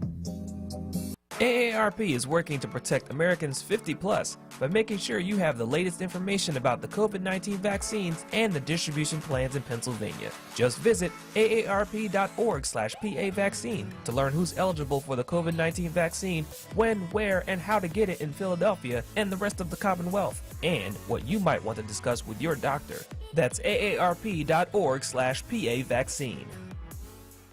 You're listening to The Source with Andrea Lawful Sanders on WURD Radio. Streaming live on WURDradio.com and the WURD Radio app. Welcome back to The Source. Woody, how are you? Well, I've been worrying about where my source has been. You didn't hear it at 1 o'clock? Listening about getting what I love, looking for that song you play on. And I'm saying, Don, I never knew I was jonesing, worrying about how long is it going to take her. I hope everything's all right. You had me worried there, young lady. Yeah, I'm sorry. If you were on social media, you would see that I put up a post saying that I'll be on at 1:30 well, today. I don't go in on all that. I know. I know. One-on-one. That's the way we roll. So How you doing, sir? How are you doing? I'm okay. I just wanted to follow up on this issue of education. I'm glad you had somebody on. But a suggestion to you now. This you've heard of summer school before, right? Yes. So what would you think if me and you got together and we decided that we were going to pull other folk in and create a summer school of elementary, 1 to 5th grade, regardless whether the kids are in 8th, 9th, or 10th, doesn't matter. They would be able to go to Jamaica to do summer school. Oh, that would be awesome. Wouldn't that be something so they could get the experience of what it means to get a good 1 to 5th grade education and see how different it is? They would be able then to see the things around them, study some of the issues of the birds, the bees, the flowers, the trees, the fish. You know, they were just talking about in Florida, a lot of the manatees were I call the cows of the sea. They eat all the grass at the bottom of the sea. 841 of them just died, and it's because of the polluted waters. Yes. You see what I'm saying? The whole earth is being attacked, and we need to educate the youth that are coming in about their connection to the internal universe as well as the external universe. Nature plays the biggest role in everything about these kids as it relates to education. If you intertwine those two things together, it's no wonder why your education was so much better than the younger people or people your age when you came over. You can see the structure of how this is done. Now, keep in mind, the slave was never supposed to learn to read. Yeah. All the years out of that 400, it was written into the laws not to teach the slave to read. That spirit still exists today, and there's tricks and all kinds of other things to keep them from really learning. The masses, they control what you're going to be before you even get a chance. And Woody, it's so unconscionable because they pit us against each other, right? Yeah. My 21-year-old niece just finished the prerequisites for medical school. She's now going into doing her rotations after taking her exam. And I mean, you should see the pace that they put her through. So she was going into the hospital rooms, doing all this work. She's 21. By the time she is 25, she'll be a full-fledged obstetrician. What the hell? What the hell? Why can't we do that with our babies here? Well, she's no smarter than the babies that are born and raised here. Right. We're all smart people. Keep in mind, conspiracy. When you talk about the NAACP, they already know about this. We just have to formulate something, put it together to show statistical analysis and prove our point, and then put that in their faces. What are they going to do then? That's what I'm saying. It just takes a minute. Doesn't take too long, but we have to sit down to get this done. Now, your husband, I heard you say he was a school teacher. Is that correct? Yeah, he is. He then builds robots. I would definitely like to have him and you come by. Okay. And we need to But hey, sit down Woody, and talk. he's not gonna send me. He's not sending me to your shop without him coming. Well, that's what I said. all of you come together. I'd love to have your sons there as well. So my sons live in different states, but he would come. He really wants. He said next summer, instead of teaching at a college level robotics, he wants to do it with black and brown children in the neighborhood. So I definitely, and then I could teach him how to read because I love the written word and the language and teaching them how to read and write. So we can do it. If you're serious, Woody, we can do I'm very serious about this. Okay. And I see that we could do it, and it would be like a little trip for them to take. And if they pick up so much in just 3 or 4 days over there on a weekend, would be awesome. And I'm telling you, it would change their way and view so that they would see what you are getting and so many other cultures are getting. It's just this American culture that for 400 years decided that people were chattel and animal and considered non-human. That's why I call us non-immigrants. Never got a chance to call yourself an immigrant because you came over as less than human in this country, and it was written into the law. So there's a whole lot that we got to break down, but in the meantime, we can still reach out and get those people who have already been educated properly to see what we're missing. And then that will take us to the next level. So thank you so much, and don't wait so long to come on next time. I'm not telling you. You have me worried. I promise I won't. All right, baby. Call the station. All right. All right, bye-bye. All right, George, how you doing? Fine, Andrea, and it's good to go behind my good friend Woody. Yes. You know the how funny you doing, thing my about brother? it, Woody can pay for anything that his wishes are, and it's like education. If he want to educate, he can hire 3-4 tutors. If he want a whole summer school, he can rent a building and have all the kids he want in there. I mean, he has a wish list that he can afford and then some and have change. That's my man, though. You know, that's what he. Let me get right to the point with these clowns. You know how the school system first started in Philadelphia getting messed up? No. Do you remember that? No. Well, it was Dr. Hornbeck. Okay. Okay? That's when they started dividing everything up. The Northwest ended up getting all what they call essential contracts, whereas though when teachers or people in their district retire, they give them a contract of tutoring and all that kind of stuff. You know who was in charge of that at the time? Dwight Evans. You know who destroyed the Philadelphia school system? Dwight Evans. People don't like to hear that, you know, because he's a nice congressman hiding, and nobody likes to hear him talk because he's very boring. But that has nothing to do with how he destroyed the public school system. And one person went to jail, and they will admit to the day, but they're making amends. You know why? They're helping African-American charter schools all throughout the city. That's John Brazell. And he was a Republican. They destroyed the Philadelphia school system because they hated John Street. Okay? That's when they started putting kids on Ritalin, Prozac, and everything. They was even so to the point that they was giving it out in the schools. You know who stopped them from giving out Prozac and Ritalin in the schools to those kids? It was Councilwoman Blackwell. She had to fight all those parasites herself. You know, so when people start talking that stuff, know the history. Know where it come from and where it started. You know, so all those butt kisses for Dwight and whole Northwest crew, they're the ones who destroyed black people in this city. And they continue to do it. And Height should have been out of here. He should have never been here. Because he's a good do as you're told. Whatever he's told to do, he do. Give this one a contract, give that one a contract. That's why they want him to stay, because he knows how to dish out the contract. The dumber they keep you, that means that this one got to tutor you, that one got to get a contract, put you on medication, that way one of their doctor friends get the contract. It's all about contracts, jobs, and friends. No more, no less. And let me move right on down, because that's enough of that foolishness with those clowns. You know, you keep going to the circus and expect a different prize, you're going to be surprised. You know, isn't Donna Bullock head of the Black Caucus up in Harrisburg? I don't know. I can find out, though. Yeah, but the point is that she's a lawyer. You ask yourself a question. Why would you be a good lawyer and stop being a good lawyer to be working for $80,000 a year? And you don't get that after taxes and everything. Oh, that's right. She wants to run for council and take Darrell Clark's place. She'll make $130,000 a year and all the perks she gets. That's right. That's right. She don't want to be in Harrisburg. That's why she just skating along till he leaves and think that she's gonna be heir apparent to that seat. You know, like I know you're George, I'm totally befuddled and confused. What are you talking about? Donna Bullock. she wants to leave Harrisburg to become a council person like the rest of them up there. Okay, Every okay. chance So, they but get to leave, all right. But let me ask you this: what's wrong with that? what's wrong with it? They're not qualified.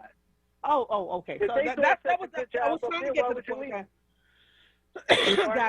I got you. I was trying to get to the point. Okay.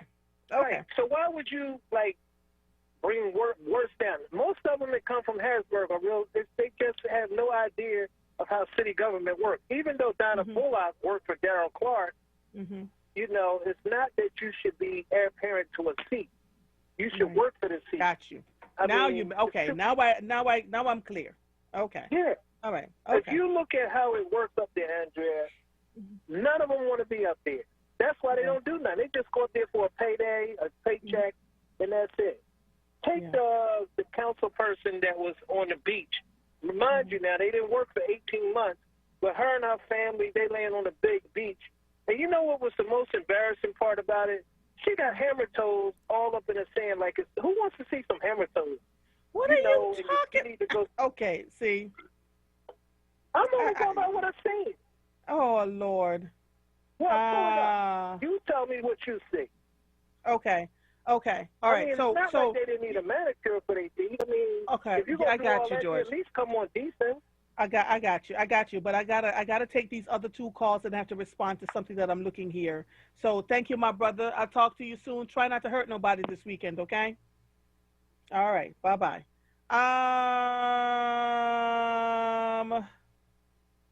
All right. So to the person that's texting me about their WURD membership, I am going to send this over to them because you paid in cash. Yep. You paid in cash, but they're now telling you, okay, all right, I'll figure it out. Who do I have left on here? Let me just take a look. Tom from South Philly? Yes, ma'am. How are you, sir? I am fine, thank you. I don't want to go off. I get so mad when I listen to you because you be so right. I listen to people be talking to the school board. I'm 83 years old. Yeah. Just Frank Rizzo beat them down. And I looked at something in New Jersey. This white man went up to this big black man, put his glass down, pushed it and spit on him. He said he wasn't trained to hit nobody back. I'm going like, if that had been another black guy that spit in his face, then I mean, he'd kill him. I go like, what are we talking about? I know. mean, nobody takes responsibility. I don't have no education. I ain't got no degree in nothing, but I got CS. And most black people know what CS stand for. Common sense. You can be educated fool. But the idea, you go like, you say that again, Tom. You can be an educated fool. Like we going to get some black people in office. I remember C.C. Moore said that. See, all we got is some black places in our places. I mean, you go like, well, you going to do it. I've seen some cops. I've seen white cops have to tell a black cop to stop hitting me. Because he want to be all right with them, I guess. Yeah. And the black people want to admit that something wrong with us as the people. Because if you was killing white people and shot every day, every night like we shooting each other, you shut it down. I'm just saying, you're a hell of a woman. I love the way you talk. You sound like Sister Moore. And I'm like, I get so mad. I know, angry. Tom. You know, and I appreciate the compliment, but this is the way I was literally taught to think critically. You know, I don't understand. Somebody goes 10,000 miles across the ocean and go on 50 seconds and sell chicken wings. Well, they know more about chicken than we do. Somebody come sell you some chicken wings, don't work, come 10,000 miles, and all you ask for is some hot sauce. Yeah, I know. Something's it's crazy, wrong. don't it? Yeah, I agree. With the housing. Something wrong. When I heard a boy said to his mother, call by her first name. Yes, come on now. You better speak about it. You better speak about it. Like you some kind of sissy or something. Yeah. The guy told me, he said, you's a real gangster, man. You OG. I mean, OG. What is he talking about? Yeah, you never got your black guy tell a white guy you OG. I think black people scared of white people. I really mean that. Yeah. You might think, we got to do this. You talk that gangster stuff on the radio and everything. When they get down here where I live in South Africa, don't tell that white people. Yeah. The black cops don't need it. I'm talking about cops. Yeah. They grin all day. Yeah. And It's a All shame. right, my brother. We keep saying other people. We got to look at it. If you want to see look the at thug, ourselves. Yep. If you want to find out who the thug is, let's go to the bottom of your step and look upstairs. He up there in the bed. I laid on the couch. You know who the thug is. Listen, thank you, Tom. I appreciate your calling in, my brother. It's always a pleasure, okay? All right. Bye-bye. Ooh, the listeners are hot today. I'm getting a whole earful. Rick from Germany, how are you? Good day, my sister. Good day. Good day. What's going on, sir? What can I do for you? I just wanted to add to your conversation about education and young people there in America. Many of us in the black community, especially in the black educated middle class, we may not agree with all that the Nation of Islam promotes, but food is critical to young people's education. And because of poverty, a lot of young people go hungry, and they will eat damn near anything that is set before them. And a lot of the food is toxic and poisonous and damaging to the brain, the spine, the body. It slows you down. The food puts you to sleep. Second, sexuality has been played with since the 1960s in the public school systems. Sexuality and immigration are two big issues in the public school systems. Parents have to talk beyond Christian scripture, beyond Islamic scripture, beyond Jewish scripture. They have to talk directly about the sex urge and how to behave in school towards the opposite sex so that young boys don't get caught up. Okay. That's all I have to add today. All right. Well, thank you, sir. Thank you so much. Have a good one, okay? All right. So I am going to, Miss Gloria from Sharon Hill, I see you. I'm going to take you after I take this break, okay? This weekend, it's the 20th anniversary of Tasty Treats. Tasty Treats is a legendary party and cultural event founded by Stacy Flygirl Wilson, Yamin onWURD, and Amir Questlove Thompson of The Roots. The event takes place on Saturday, July 17th, outside at the Fillmore, 29 East Allen Street, from 7 p.m. to midnight. Enjoy music from WURD's own DJ Mike Nice and Amir Questlove Thompson of the legendary Roots crew.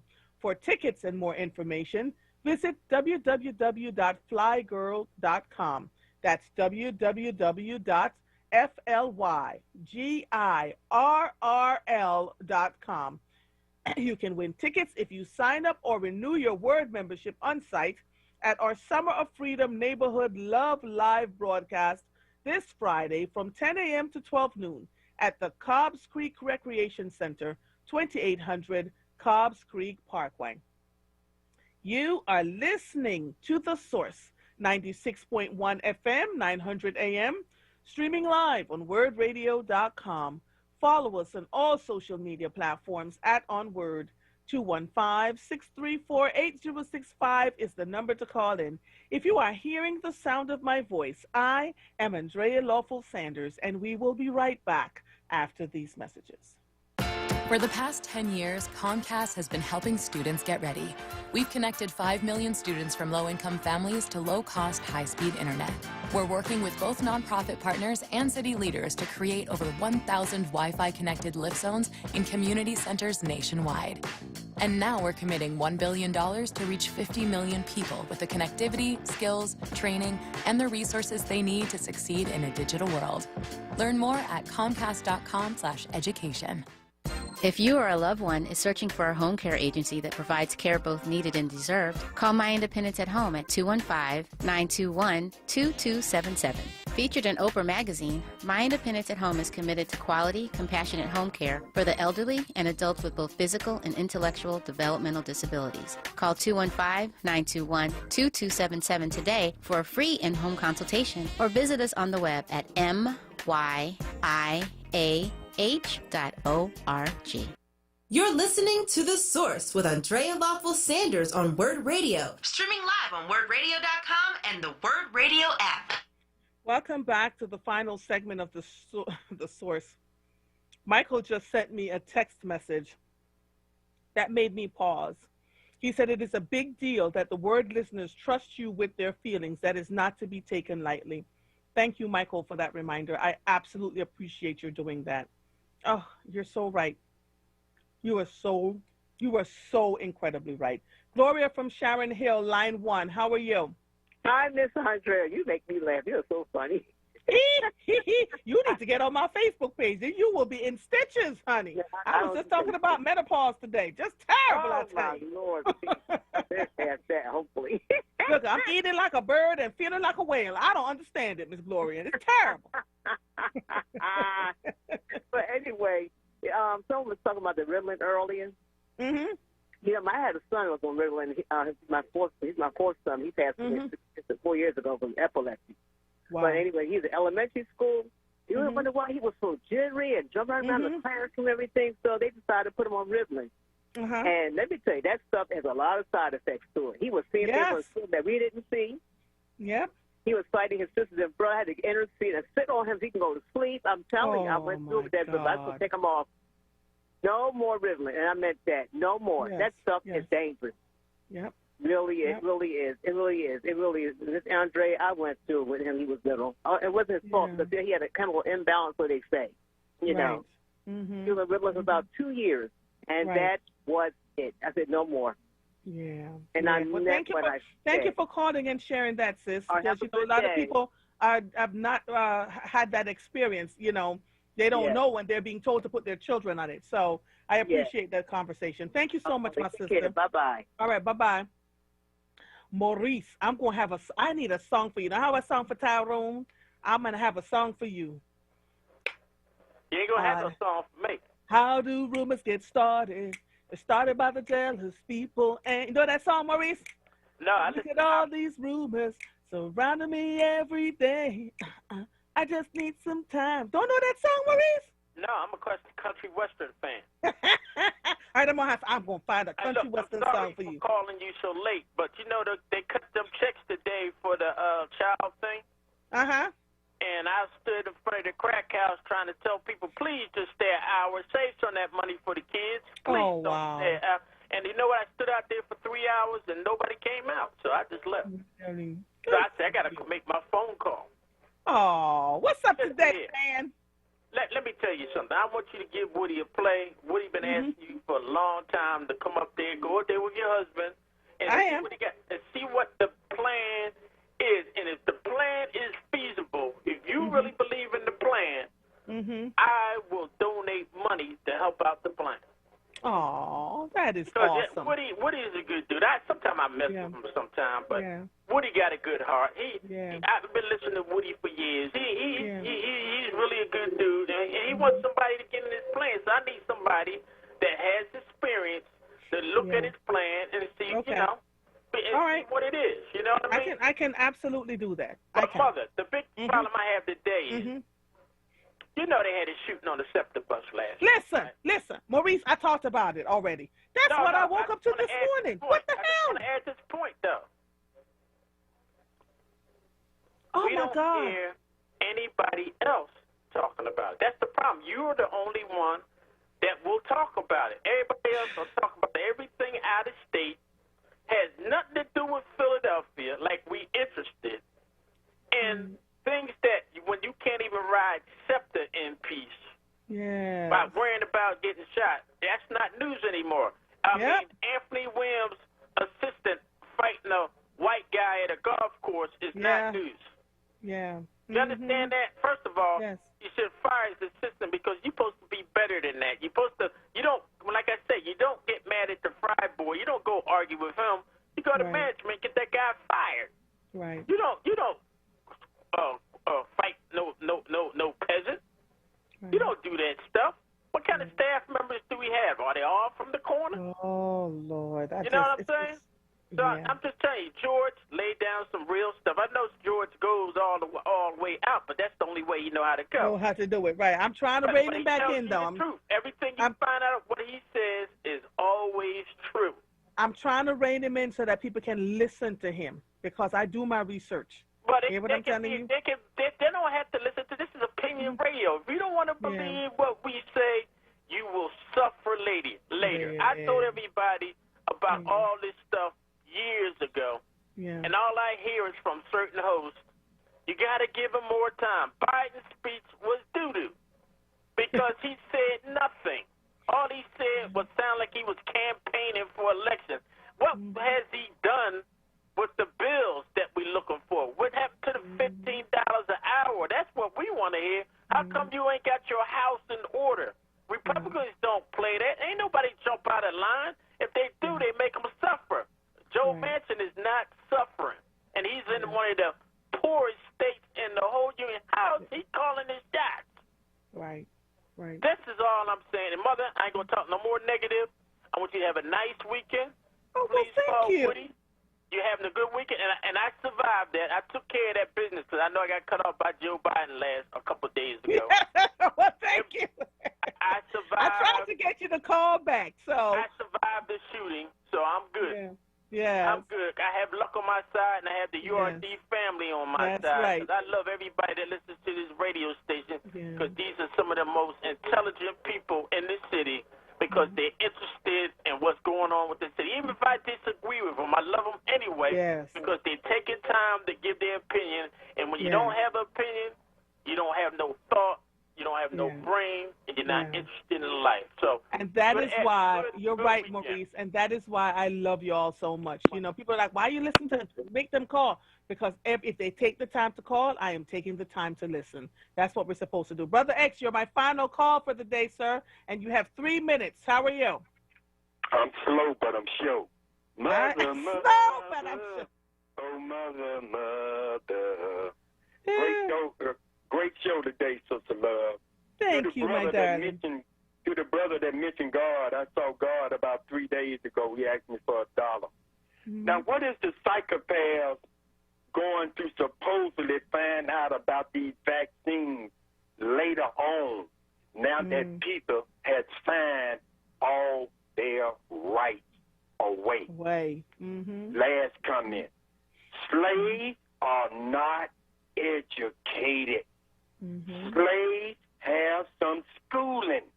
The educated people are free. Slaves are not free. That's why they could come and take the trades out of the school. That's why they can come and burn your town down. Because you are not free. We just go and get some schooling. All over this country, black people had control of these big cities. They don't have jack to show for it. Do you understand me? Yes, we sir, have nothing to show for Motown in Detroit, black mayor in Detroit, black city council. They done lost Detroit. Gary, Indiana. Michael Jackson come from Gary. Why didn't he go build Gary, have Gary land? Why he had to go to California? We had Oprah here in Chicago, Don Canille, Soul Sheen, Ebony. Girl, I can go on and on. We don't have a damn thing to show for it. So what is education? I don't know, sir. It's not education, it's schooling. All right, my brother. All right, my brother. Take it easy. Love you. Have a good one. Thank you for calling in. All right, so with the last 3 minutes until I see you all on Monday, God willing, and the creek don't rise, I wanted to read this to you from the Washington Post. It's an opinion piece written by Nana Efua Mumford, black woman or a woman of color. Let me not assume she's black. Many black TikTok creators are on strike from the platform. Here are voices from the TikTok. TikTok's For You page isn't for everyone, as black content creators know all too well. And see, we give away all our stuff. These individual homepages on social media platform promote videos for users and can therefore turn content creators into viral sensations and sometimes millionaires. But those users not spotlighted by its algorithms can struggle to get credit for the dances and other content the site popularizes. Even those that take off. After much public criticism from black influencers, TikTok apologized in June 2020 and pledged to foster an inclusive environment on their platform. More than a year later, many black content creators are still waiting for that welcoming environment. Some went on strike last month to call attention to how black creators' content is often replicated by white influencers without mention of the original choreographer. The controversy flared in the spring when white influencer Addison Rae performed several viral TikTok dances on The Tonight Show starring Jimmy Fallon without crediting their originators, most of whom are black. After an outcry, the show invited the dance's creators to perform. Some of the strikers were also motivated by account suspensions they consider unfair and a practice known as shadow banning, which hides but does not delete videos from users ostensibly for content that runs afoul of TikTok policies such as prohibiting profanity. Asked about the strike and its content moderation practices, a TikTok spokesperson told me last week, "We care deeply about the experience of black creators on our platform, instilling a culture where crediting creators is the norm and fostering a safe and supportive community environment. I spoke with several black creators about their experiences on the platform and how they'd like it to change." This is what I am talking about. And so I need you all, instead of, make sure that you're not being, your stuff is not being taken and used. I talked to you all about trademarking your stuff, making sure that it's copywritten. Your dances can be copywritten. You are creative. We are creative as a people, and we want to make sure that what we put out there is not taken by other people and used, and they make millions off of it without giving us any credit. You must literally, before you put it up on any of these platforms, say, this ish is copywritten. This ish is trademarked. And watch and see what happens when they start to, that will give them a whole different viewpoint, and they'll think twice, and if they use it, they have to give you royalties for using your stuff without permission, and then they have to take that ish down. Well, there we go. Coming up next is Evening Words with Nick Taliaferro. I am Andrea Lawful Sanders. I'll see you when I see you. Goodbye.